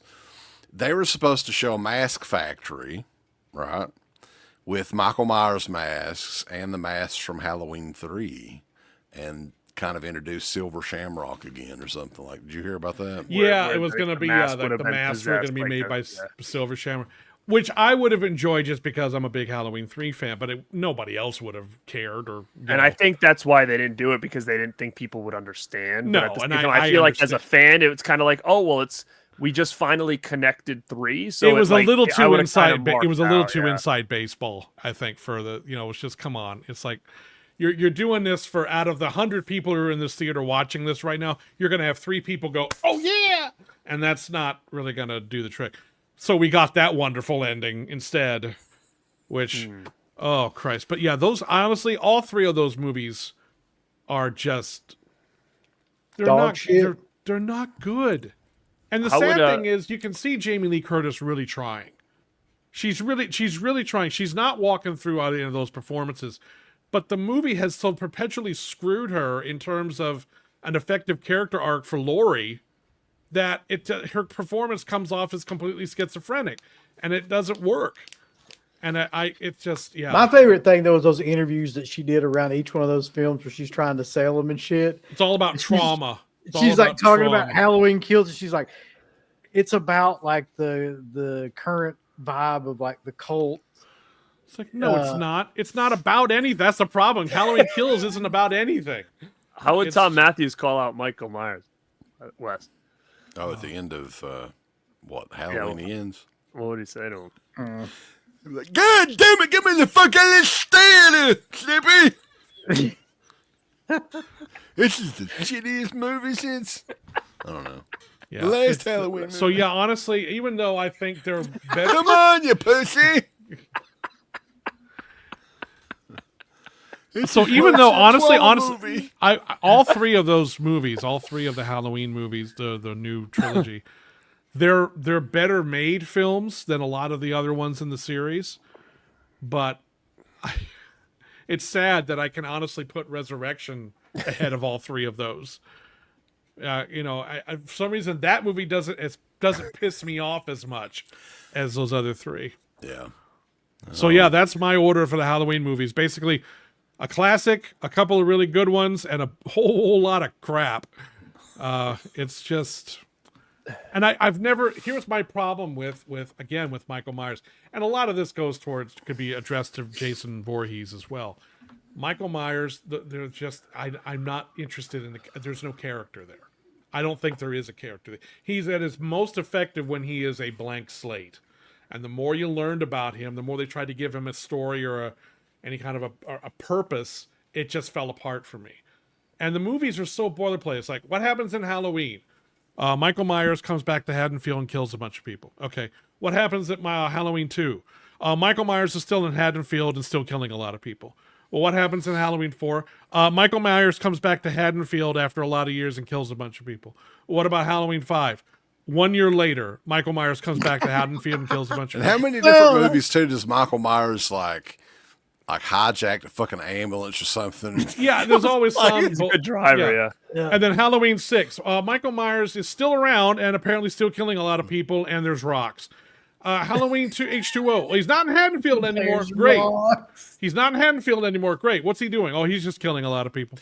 Well, I think that it's similar, although I like the Halloween movies more than the Scream. The Scream movies are similar, too, because, like, where do you go? Yeah, I'm even less interested in that series than I am. Same. You'll never get me on here to do the Scream movies, because here's how that's going to go. Well, First one's cool. Second one's a lot of fun. Didn't like the third one. The rest are all bleh. The third one has Creed that saved it. yep. Oh, well, the third one does have the single worst haircut in cinema history. You caught. Yeah. Yeah, that's Yeah, that's like the haircut, like some kid cuts his hair right before school picture bad. Yeah. They're all there. Again, it's like at some point there's like a bad hair off. It's like her, Hartnett from H2O, and Lorraine Gary from Jaws: The Revenge. It's like, how can we find the worst haircut in horror history? That would be an interesting podcast to do. We'll rank them. Do a tier ranking. Yeah, I of mean, the this worst is haircut. awesome. It's always good to have him on here doing this, but it's cool because when he comes back in December to do the Saw ranking, it's going to be even better, I think. Hell yeah. All 18 Saw movies. I don't care. I'm not a Saw fan at all. I did a whole documentary on the Saw movies, and I don't. There you go. How'd you do that? Did What? you get Michael Paré on it? Michael Paré. Yeah. The doctor, the trench coat doctor guy, or lieutenant guy. Oh, are you talking about Costas Mandalorian? Michael Paré, who's Eddie Wilson and Eddie and the Cruisers. Oh, I didn't know he was in any of the Saw movies. Is he? He was in Saw 4 through 13, I think. Did you interview Donnie Wahlberg by any chance? No. Hey, Slippy, you want to play a game? I've got a little mini SD Wanna card in play my a dick game? hole. It's got a very really special old. message. Tobin Bell's a great actor, but boy, man, it's just like at some point, it's like I got so tired with the Saw movies where it's like, well, as it turns out, this movie takes place before these two and between these two, and what really happened in this movie happened because of this. I can't keep up with what happened when and who did what to who. I don't know anymore. Slippy, I have a 5 terabyte hard drive jammed up my ass. There's games for the next 18 years in it. I want to play a game. I don't. I'm really sick of this shit. I'm just in it for the money. Excuse me. He's just married everybody. Excuse me. I got So many weddings. Yeah, this guy's, but yeah, he's been he's been dying of cancer for like 30 years. He really has. It's been close to that, yeah. And I always love that whenever they do a flashback with him, he just wears a baseball cap backwards. Yeah, he's no makeup, no. No, he's just like, no, I'm young now. I have a baseball cap. Oh, shit. Oh, come on. No, I can't get worked up about the saucer, and nothing against people who love. I mean, that just wasn't something I was ever into. Okay, so apparently I'm supposed to ask this for some reason. Ask Scopes. Ask Scopes. Scopes. Prom night, bright night, anything, any updates? I don't know who Scopes is. He must have nice breath, though. Oh, Scope. Oh, yeah. Oh, yeah. There you Oh. Do you want updates on those? Yes. If you can give him. Sure, No. we got. Fuck. No, I can give you a little bit. The prom nights are just taking longer because we had real problems getting access to the elements because they moved around on us, and we've been chasing them for a long period of time. But we finally located everything, and we're actually starting work finally on prom night 2 very, very soon. And that'll be the first one up, obviously, and then we'll get to the others. Fright Night 2 is actually in very good shape right now. A lot of the interviews are shot and completed, and the master is done. The new 4K master is done, and has been the DP is signed off on the look of it. I've seen it; it looks beautiful. It's movie's never looked this good ever. Oh, Nothing even close. And so that's doing, and it, again, a lot can change, but I would say if I had to predict right now, Fright Night 2 will come out before the Prom Nights will, the sequels. That'd be great. Did you get an interview with that moth-eating fella? Oh, Brian Thompson? Yeah. He's agreed to do it. Okay. He's agreed to do it. Yeah, no, there's a lot of we're just waiting on some stuff with Fright Night 2, some other things that we need for the release, but it's in, the artwork's completed for the 3 different covers we're going to have. And there's going to be some other stuff, but it still got a ways to go, but it's I would say, quite frankly, that the better chance of that coming out before Prom Night 2. What is going on with Scream Factory and physical media? I have no idea. He I honestly don't know. I don't talk to anybody over there really very much at all, and I have no insight to that whatsoever. Here we go. Don't know. Well, it's interesting that you asked that because next week. He didn't ask. He really didn't. I didn't ask anything. No. Well, I'm talking about. Talking about the question. Okay. The question. Oh, okay. I was about to say.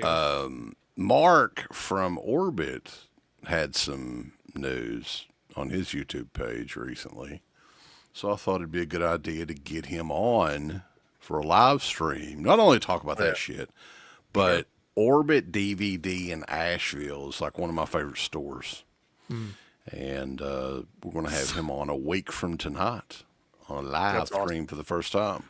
So we'll ask him. We'll see what he says. And I want to ask him, of course, Sandpiper Pictures. It's still a mystery who these motherfuckers are. Yeah, he sells some of their shit. I don't know who any of those people are. You want answers? Find out. Yeah, we'll find out. Also, though, look, stay tuned for that. But we got a very pressing question. Slippy, do you ever get physical? Huh? Do you mean like Yeah, do with aerobics Olivia and shit, Newton- like Olivia Olivia- Newton-John style? No. I would like to get physical with her back in the day.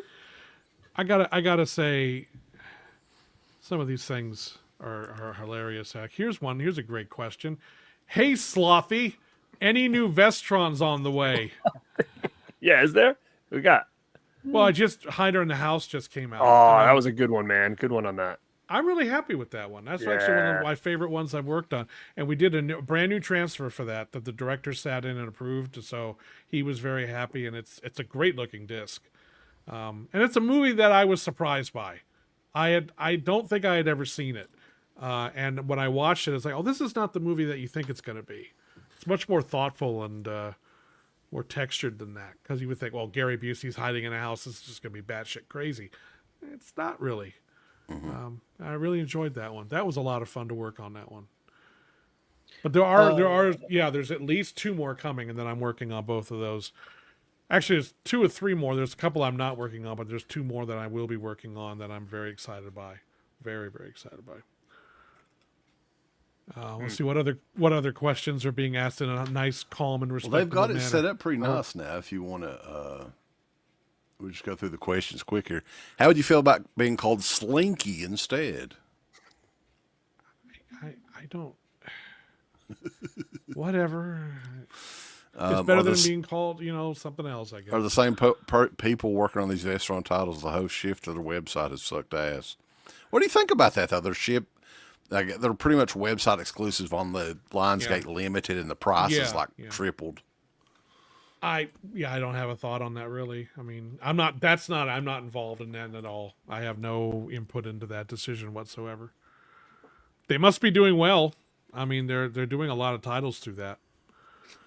What the fuck is going on with Near Dark? I do not know. I wish I knew, because that's one I would kill to see come back out. That's one of my favorite movies of all time. So nothing would make me happier. What the fuck is going on with Day of the Dead in 4K? Because it just disappeared from the Screen Factory. Oh, they're still side. working on it. From Are what they? I understand. I know a Okay. couple people who've done some interviews for. I'm not involved in it at all. I mean, ultimately, I think Scream Factory, we wouldn't be lucky enough if they just completely folded up shop. I don't see that happening. But I think that the level of stuff that they're releasing and the fucking stupidity, man. Some of this shit was just stupid to come out with. Over the last couple of years. For instance, Last Voyage of the Demeter on fucking 4K. And just stuff that people could get for $8, and you're going to upgrade to 4K of it for $38.99. People ain't going to pay that shit, right? I just think that they were coming out with too many titles that people did not want for that price. So over probably the next year or so, you're going to see probably 10-15% of that, and maybe better stuff like Day of the Dead. Stuff that people want. Yeah. Let's see what else is going on here. Your extras on Torso that I won from your collection via Blog TV was great. Still my favorite Giallo ever. What did I do for that? Oh, there was I think I did an interview with Sergio Martino for that. Yes. Yeah, Very cool. I like that movie. Sergio. What is my preferred flavor of bleach? Cherry blossom, lemon. Oh, look. We I'll got get another back to super you. chat. Hawkins, what's going on in here? Did we get a super chat again? Scared the shit out of me. I'm the only one that's Michael Myers, you fucking bitch.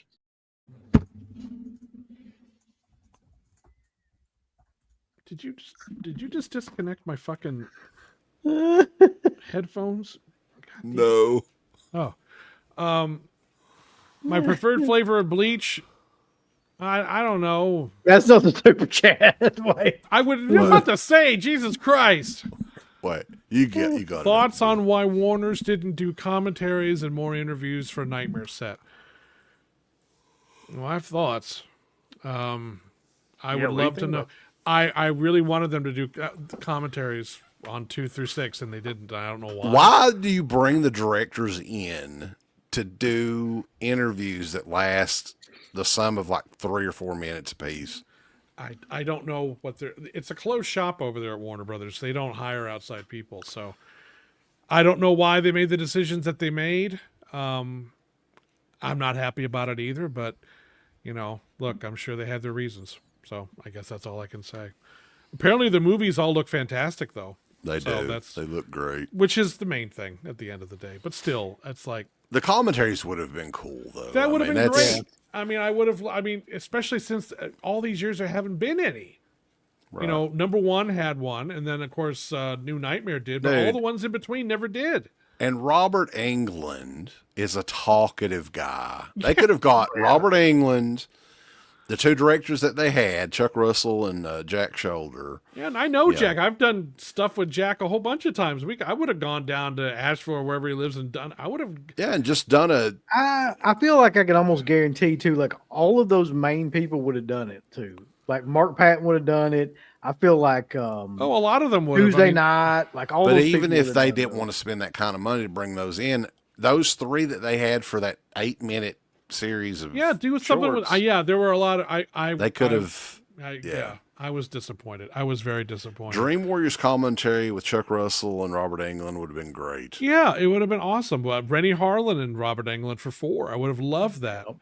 Yeah. You know, I mean, Stephen Hopkins on 5, Rachel Talalay on 6. I mean, come on, these people are all still around, and all those directors went on to do a lot of big things after their Elm Street entries.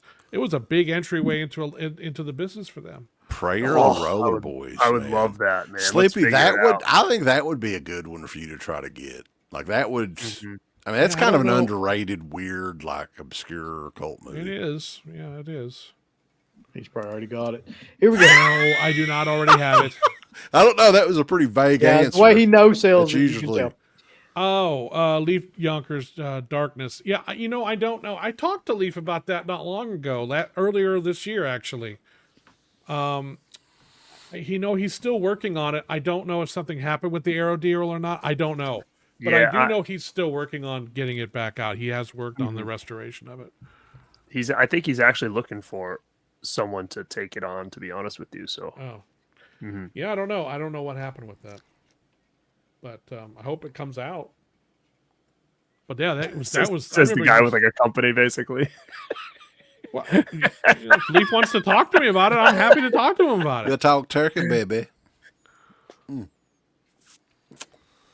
what anything else? else? What's up with Hunter's Blood? We're just waiting for the packaging. Everything else is done. The discs Yeah, are everything's done. they're ready. That thing's been ready for a little while. I'm very excited about that one. Really, Hey, you love need that to movie. get on the ball with these. Where's that in Mexico for the packaging? Who does all that? Yeah, that's kind of all over the place. Arriba. Tito Santana's doing the packaging, is he? Yeah. Pump up the volume. Well, that's a Warner Brothers That's thing. Warner, yeah. There you go. Oh, shit. I could see Arrow throwing that up eventually. Yeah, that's what I think that either Shout or Arrow would pick up. I mean, that's a Arrow's going all over the place though. Snakes on a Plane? I think is one that they're doing. What? coming up. They announced Really? that? I think they're announcing it tomorrow Great. officially. I think Yeah. I'm good. I'm like, yeah, I don't know. I can go to the pawn shop and get that on DVD. Yeah. They're going all over the place though, so I give A them while credit. ago, you hinted that Rennie Harlan's Mindhunters was potentially coming back. Has there been any movement on that? not that I'm not in the know on that anymore, so I don't know. I know it was being discussed, but I don't know if anything's come of it or not. Lawn furniture. I think he had mentioned it's going to be like kind of a deluxe packaging, and maybe the book was with Yeah. Hunter's Blood. Is that right? We were talking about the book, but ultimately that didn't work out. But there will be. It's going to be a pretty nice looking package at the end of the day. Well, I you need can't- to get with what? No. What? These fucking comments. They're so geez. respectful. Yeah, they're great. Yeah. 4K of Manhunter. That would be Shout Factory, I think, right? He gave the "I don't know, but I totally know" response. I don't even know what that Yeah, means. That was it. Yeah, he did. It's So like what- one of what's- those things Well, so where, like, what is okay. the "I don't know" response? That's just Look the it "I up don't on know." the, on the Yeah. Dead Pit channel. Search for Slippy No Selling Trick or yes. Treat. if you, it's like playing poker with somebody. If you watch somebody enough, you learn their tales, and like when something's actually coming out and you don't want to say something's coming out, you've got like a list. Well, you're all of going to things. be disappointed because there's not a single No. title that's been brought up here tonight that I haven't already talked about that I'm actually secretly working on. There's never- not a single one. So So there's nothing that you're working on right now that nobody knows about. Oh, there's a couple things that I'm working on, but they're not 100% signed or finished yet. But there's nothing else that I'm working on right now that hasn't at least been announced that I can think of. Except for the 2 Vestron titles I'm working on.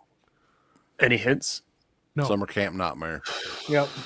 That's one. Of them. Summer Camp Nightmare is that's. It's a Canadian nightmare. It's I not would love that. Canadian, but Sounds like a no. wrestler. I'd love that. No, I would love God to do damn Summer it! Camp Of course, Nightmare. somebody's bringing No. up fucking Make it Bob happen, please, Hound. Slippy. Let's do it. No, don't do it. On what? Fucking Rogelio Diodato's booty count. Every The fucking Further Adventures screen. of Tennessee Buck. Wow, that's a boy. What part of your ass did you pull that one out of? Oh my God, wasn't that David Keith? Venom Brew Studios. Yeah, that's an obscure one up there, man. I mean, actually, I am doing something on the Intruder 4K. Yeah, we're putting a couple of things together for that. But that's Now, is Synapse that Synapse? Who's doing that? Yeah, Synapse Oh, hell is doing yeah. it. I've seen the new 4K transfer. It's gorgeous. All right, I It's can't really, wait for that. really gorgeous. Ain't nothing like a porcelain throne when you need it. Yeah, the Now, let Slippy, me- I don't know let if me- you can. let I don't know me if see you can answer this, but I know when you guys announced the prom night stuff, you said there might be a possibility that maybe once you guys all put out your prom night stuff, there might be some kind of box that you could house the Synapse plus all yours in one big set. Is that still something you would consider? Because I would think consider that's a that. pretty Yeah, cool I idea. mean, we'd have to wait and see what happens, and you Sure. know. But yeah, Yeah. that's a possibility because And there's when are going to you be a re-release releasing of the King first Frat? one. Ask Slippy if he. What the hell does that say? Wait. Oh yeah, definitely glad you brought this up. Ask Slippy if he remembers when I walked into his room and he was spamming the open close button on his DVD player with his dick in the tray. I can tell by the look on his face he totally remembers that. Oh shit! No, I don't remember that. You don't remember that? Yeah, that's a good. No, and I think if that had happened, I'd pretty goddamn well remember it. I don't know. You could have been on some of that absent shit or something, you know. It'd have to be a shit ton of absence for me to think that was a good idea. Hey, I'm gonna stick my dick in the tray. Whoa! And I feel really good. Open, close, open, close, open, close. Hey, well, isn't this embarrassing? Oh fuck! Is 976 Evil one you would consider trying to do the first one? Oh, I would love that's Sony. Sony would have that would be theirs to do. I would love to, hey, because we're doing 976 Evil 2 at some point here. So, Right. but The asshole no. factor. Yeah, no, 976 Evil would be a great one to do. They Now, already did a nice collector's edition Blu-ray of it. yeah, it was kind of like in print and out of print almost immediately, though. I don't know Yeah, if and it then was, who but- was it? Was it Eureka that did a 976 Evil over in the UK? I have it right here. Of course you do. Yeah. Okay, you need to stop saying I have it right over here. We know that. What the fuck don't you have right over It's there? within arm's reach. Yeah. The only time I want to hear you say anything about that your collection is, "Hey, I don't have that," Zug which Doctor we will never hear. is asking if you'll sign Beverly Hills Cop 2 if he brings it to you at a convention. Yeah, as long as I can say this movie is no damn good and fuck you for bringing it to me. This was Cinetel Films, I think. Yeah, Cinetel had an output deal with Sony for a lot of years. Yeah. There's a lot of their titles that are tied up over there. Didn't TerrorVision announce Return to Horror High? Did they? I don't know. I don't know. Slippy's like, there's no way I'm working on it. There's so many. I already worked on announcements. that. I did stuff for 88 Films for that. did a I think commentary and- somebody announced it because I remember seeing the artwork, but I can't remember if it's TerrorVision or who it was. Well, I've got featurettes and a commentary that What's are already the- done for it. So That's a Water Summer, weird yeah. one. That's a weird one, yeah, because that one was that had Kevin Bacon?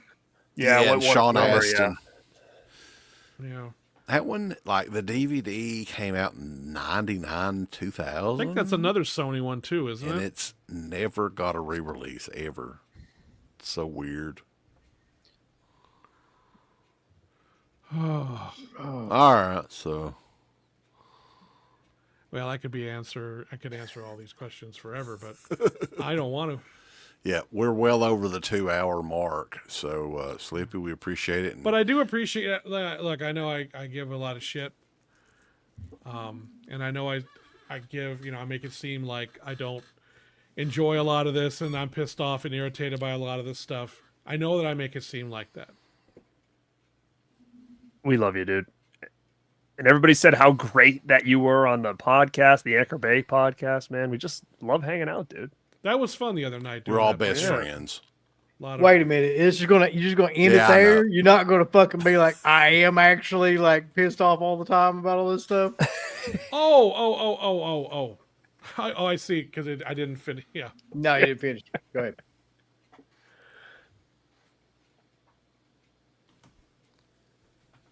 I'm sorry. Yeet. Oh, right. Yeah, you're cool. Real quick, I just want to bring up this before we go. Oh, God. Because I do have a bone to pick with you about this. We had at least 3 different people come up to us at Living Dead Weekend that said that they met you at another convention.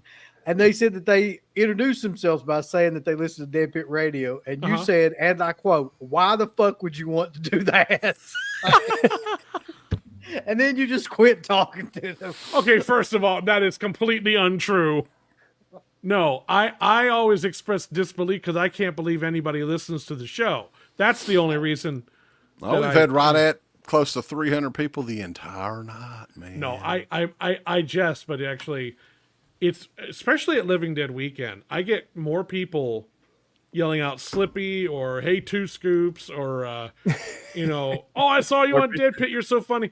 And it's really quite amazing, and it's actually, I think, very flattering that anyone remembers, the fact that anyone pays attention to anything I do is always hilarious to me, and it's very flattering. So the fact that your show is getting out there to people is alarming, but it's also really quite impressive. So I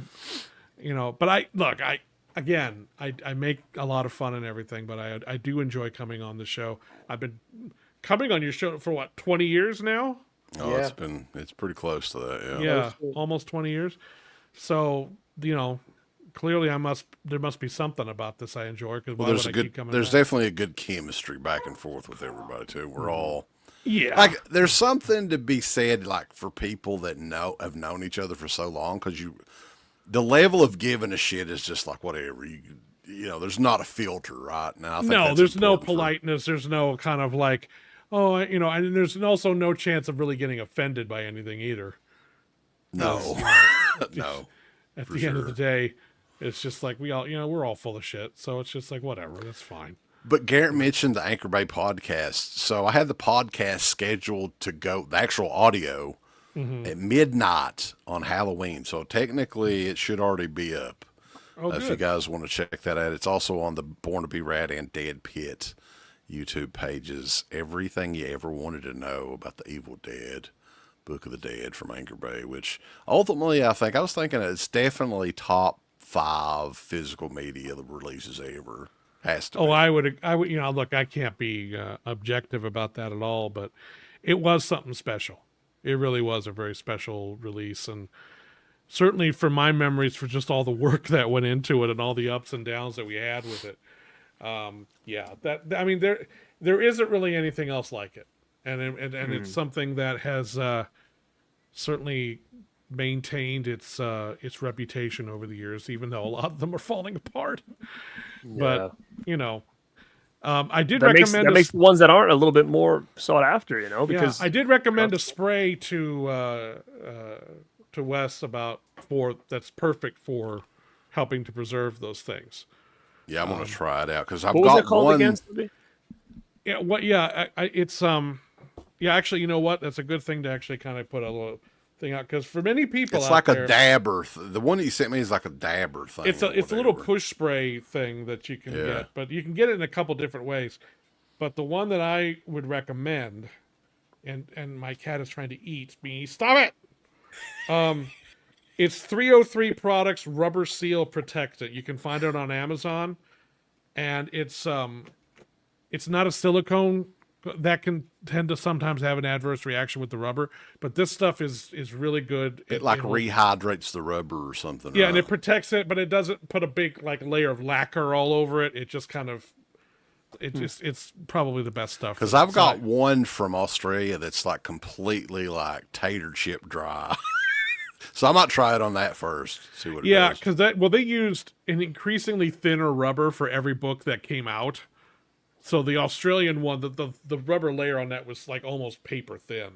So I'm not surprised. Mine's rotted all to hell. It's the one I've had that one I only have had for maybe 10 years. The other ones that are 20 years older are in much better shape. But yeah. Well, guys, we definitely appreciate everybody tuning Okay, all right. in. One quick second.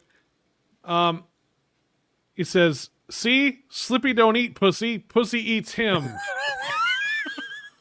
That's what I was laughing at. It's the best comment. That's a pretty good one. Yeah. So yeah, that's. Come here. Come here. That's a pretty big cat. Maybe it could eat you, Sleepy. No, well, it tries to every now and then because it's always asking.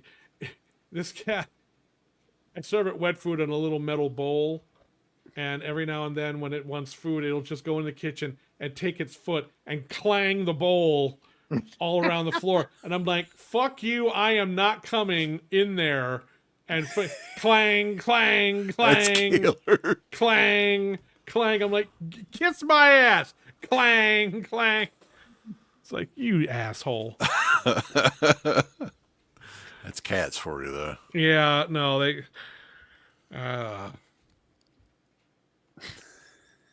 Putting that on a T-shirt. I like that. Don't die in there, lest it eat your soft bits. Ugh. It's a disturbing thought. Nice. Thank you, So- everybody, All right. for coming on tonight. I do appreciate it, and I'm sure that I got everything wrong with my choices tonight. And Coming in the holiday season, it's all 18 Saw movies. Sleepy's going to review them. I can't think of another series that I would really want. Maybe the Texas Chainsaw Massacres. Yeah. That would be kind of fun. Yeah. That What would about be the Hellraiser movies? No, that would not be fun. What's the fucking Hellraiser one where the fucking pinhead guy's like, oh my god! Well, so many of the Tear us all Hellraiser apart! So many of the Hellraiser sequels Oh were my just god, you guys. they were scripts that were rewritten to include Pinhead, and Pinhead Yeah. comes in like a horror host at the end going, "Well, this really sucks." This movie is a fucking wretched. I mean, piece he of literally trash. I swear to God, Doug Bradley just kind of walks in and goes, "Well, I didn't really figure into this story at all, but fuck you and fuck you and They kiss paid me my my ass and- appearance fee. you are going to hell, and so is the viewer." Well, this was one of the movies though that I was talking about that wasn't even Doug Bradley. They brought in some fucking jabroni or whatever. Yeah, that was, Tony Moran at the convention. Hellraiser. Yeah, I remember he had the really big eyes. And, Oh, That was like the Dimension how Extreme far I one that am. they did. I don't know why. Whenever I see a picture of him as Hellraiser, and nothing against the actor, it wasn't his fault. it just looks so fucking But ridiculous. it looks really though. weird. And every time I see a picture of him, I just keep hearing this sound in my head. It's like, and here's the new Pinhead. Oh! You know, it's just like, Oh, to tear us all apart. hi, everybody, I'm Pinhead. You know, it's just like, it's like Pee Wee Herman or something. It's just like, oh! It's just like, Your soul will be torn apart. your pain will be legendary, even in hell. You know, it just doesn't work for me at all. You got to get the right actor for that makeup. You know, it just doesn't. And again, it's not that actor's fault. He was handed some shit material to work with. What about this? The Leprechaun series for St. Patrick's Day. Or Child's Play. Actually, the Leprechauns wouldn't be horrible. You know, no, I wouldn't mind doing the Leprechauns. Because actually, some of the better ones are the ones that came later anyway. And Child's the Play, one- not Child's Play. I was never a big Chucky guy. My whole thing with Chucky was just pick it up and throw it in the fireplace, will you please? It's a goddamn doll, Punt kick it. you know. Yeah. What about just- Children of the Corn? We could talk about that one. Why in God's Isaac's green earth would I Revenge. want to You know do the a one. Children of the Corn series retrospective? Because Here you you go. I'll worked do it on right one of now. those. First one ain't good. Second one ain't that great. Third one's a lot of fun. I don't know about the rest of them. What about that one? There that was you one were that was like fun. the I'll let you director check of? it out. Sleepy? The third one is a lot of fun because it's got a goddamn corn god and all this other weird shit. Well, the rest of them are all just like, can't make corn scary, guys. I know you keep trying, but it's not gonna. What's funny is the Children of the Corn franchise was one of those franchises that every goddamn one of those movies on deep discount back in the day was like $3.88. Oh, yeah. Yeah. All of them. You get the Yeah. whole series. Yeah, the Jaws franchise would be interesting because you talk about a series that should never have been a franchise in the first fucking place. We would have to add Cruel Jaws into it too. No, we wouldn't. Yeah. No, we wouldn't. Sharksploitation, that would take 5 days to go through all those. Oh yeah. Yeah. But no, there aren't too many other. I mean, Leatherface, Leprechaun. What other ones are Psycho. there? Psycho. Psycho's a good one, yeah. Psycho would be fun, yeah, because there's actually that been many, there's but- the Bates Motel's TV series, and The TV fun. movie Bates Motel. that is not The good. remake. That is also not good. Although it's a fascinating experiment, I'll give him that. But What's Yeah. funny is just like the Scream Wrong Factory did turn. another bad financial decision. They did the Blu-ray of Psycho 98, and now they can't give it away.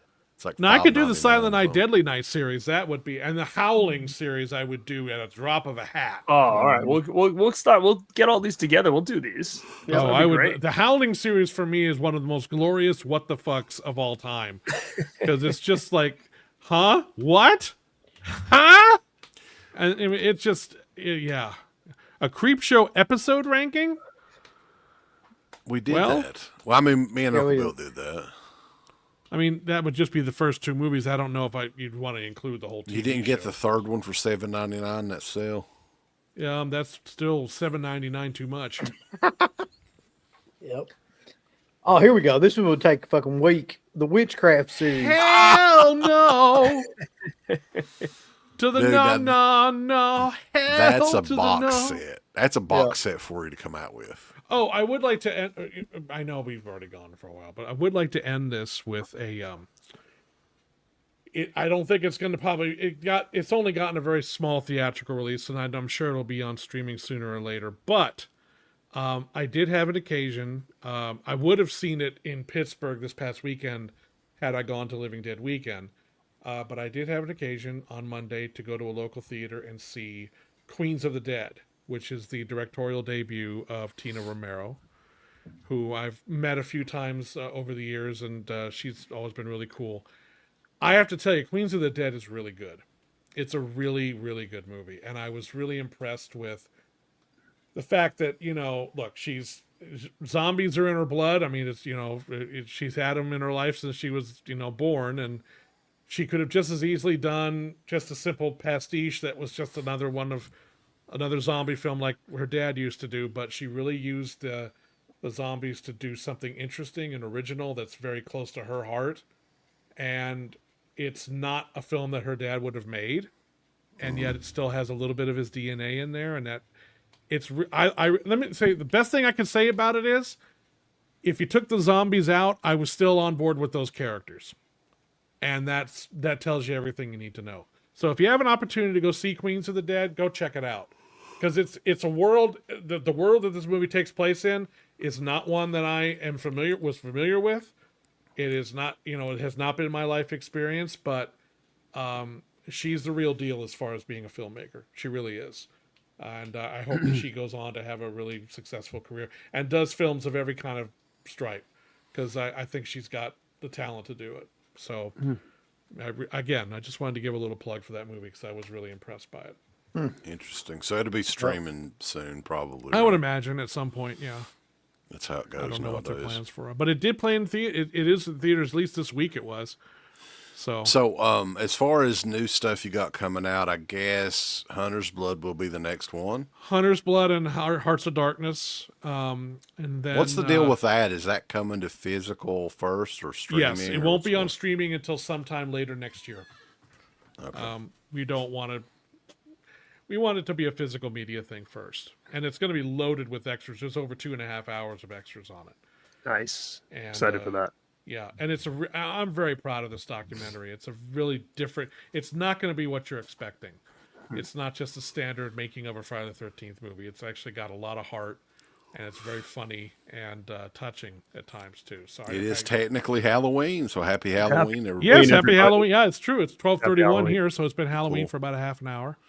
Nice. So, yeah. But Garrett, what you got coming up on the channel, man? I dropped a video today talking about some of the Scream Factory or Shout Studios updates that I got sent to me. I just talk about it a little bit, and then I have a big haul video coming tomorrow. I grabbed a ton of new stuff has come in, so I just kind of showcased that. It could be anything from VHS to DVD to Blu-ray to autographs to all different stuff. And then I'm going to do a video this weekend talking about some heavy metal horror, kind of a list video. So yes, Trick or Treat will be on there. Trick or Well, Treat. of course it will. That's the will. Close Encounters of the Third Kind of horror. That's the Citizen Kane of heavy metal horror movies, man. And Black Blood Tracks Roses, better baby. be on Black there. Roses. Blood Tracks. Oh, Blood Tracks is on there. Yeah, that's on there. Rocktober Blood and It is on there. oh god, Rocktober Blood is so terrible. The music in Rocktober Blood It is fucking is great, outstanding. though. Yeah. The music is great. The movie couldn't be worse. Like, it's just one of those weird things where the movie's kind of shitty, but the music. Well, like is Rock and Roll unreal. Nightmare, that movie is goofy as hell, but I love the music. I think it's a lot of fun.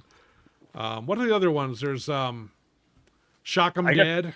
Yeah, I get the list right here for most Yeah. of them. It was weird. It was like those 3 or 4 years, so they just cranked all these heavy metal horror movies out, and then they just went, "Oh wait, they're not making money. Stop." Well, and then heavy metal kind of fell off too, though. That style of heavy metal. Everything especially. transitioned out of that. But I also got that other one there, Hard Rock Nightmare. oh yeah, Yeah.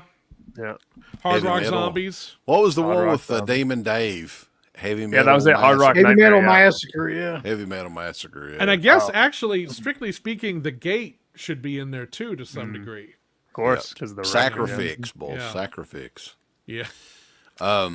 And like I said, a week from tonight, we're going to have Mark on from Orbit DVD in Asheville. It's a killer shop, online shop and everything. And he's a really good guy. So it's good to get him on. And then Uncle Bill, you got the return of Friday Night Lives on Halloween night. So he'll be back in less than 24 hours. Yeah, we're gonna do. Somebody's jerking it. We're gonna do. Wait, whoa, watch. I just heard like waka waka waka waka waka. Like either somebody's scratching a record or like somebody's jerking it. Like Nobody's jerking it. I think you were jerking. I think you tugged it a bit, and it got on the recording. Yeah. Yeah. You were at least shaking it. That No, Yeah. that's the microphone cable that I have here. It's got a text. I was just scratching that. Oh. okay. Why the fuck would I do? No, go ahead. No, I'm sorry. Go ahead. What were you saying? Just waiting. to get it. Sound No, like somebody wait, farted. till you finish. So tomorrow night we're gonna be doing. Oh, Damn it. stop it! We're gonna be doing Halloween films that are not Halloween. They take place on Halloween, but they're not of the Halloween like series. We're gonna like rank those films, and then we're gonna be doing the Vinegar Syndrome bullshit that they're gonna have up. That's gonna disappoint. They're going to have, under good authority, a VSU of the New Adventures of Pippi Longstocking. Wait, when is this happening? Tomorrow? Yeah, it's weird timing. Oh, I do have a God. question to answer here. Jackson Jack asks, "Are those Slippy's hands on the Red Shirt Pictures logo that plays when you put the Trick or Treat Blu-ray in?" Yes, those are my hands. Yes, I knew that. I knew that that. was one. shot that- in my basement. That's an old intro, though. You've had that for a while. Yeah, and actually on Hearts of Darkness, you will see an updated logo for Red Shirt Pictures Home Video. I did make a change. Nice. Nice. He always keeps it lubed up and ready. I don't know what for. Because I'm getting all the poontang like crazy over here. You got all that trick or treat money, man. Oh, yeah. And those ladies know that Friday Night 2 is coming, too. They can smell money from a mile Yeah, away. it's just a snatch fest over here, man. I'm telling you, it's just A snatch my- fest. Yeah. Oh boy. Yeah, they're lined up. He's got women. They're He's stacked got 3 deep out there, man. Are you kidding me? he's got women from miles and miles around wanting to show him their butthole. They're taking numbers like at a deli. Are you kidding me? They're just, Oh Get that yeah. Scrooge McDuck room. That's why. Oh Oh yeah. shit! Want to show you that pink wank, baby. All right, guys, but Are you that motherfucker that did the special feature where Jason Goes to Hell? Woo! look at these big. Oh, were you there? You must have seen that happen. That's exactly how it goes. That's how it is. God damn! Did you do the extra features for Stuart Gordon's dolls? Oh, let me bend over. That's how it We're gonna works. go. That's how it works. God Get on damn! You off shot the the rails, shit for man. the mutilator Blu-ray. Let me suck your dick. We gotta get out of here. All right, Happy guys. Halloween, everybody. Happy If Halloween. only that's how life was, really. Oh That's- my god! yeah, hopefully you'll have at least a half a dozen more women show you their butthole before the night's over, Slippy. Want to get some of that money. Well, that's a slow night for me. I don't. I mean, I don't know. Oh my god! Did you do the interview for Simon King of the Witches?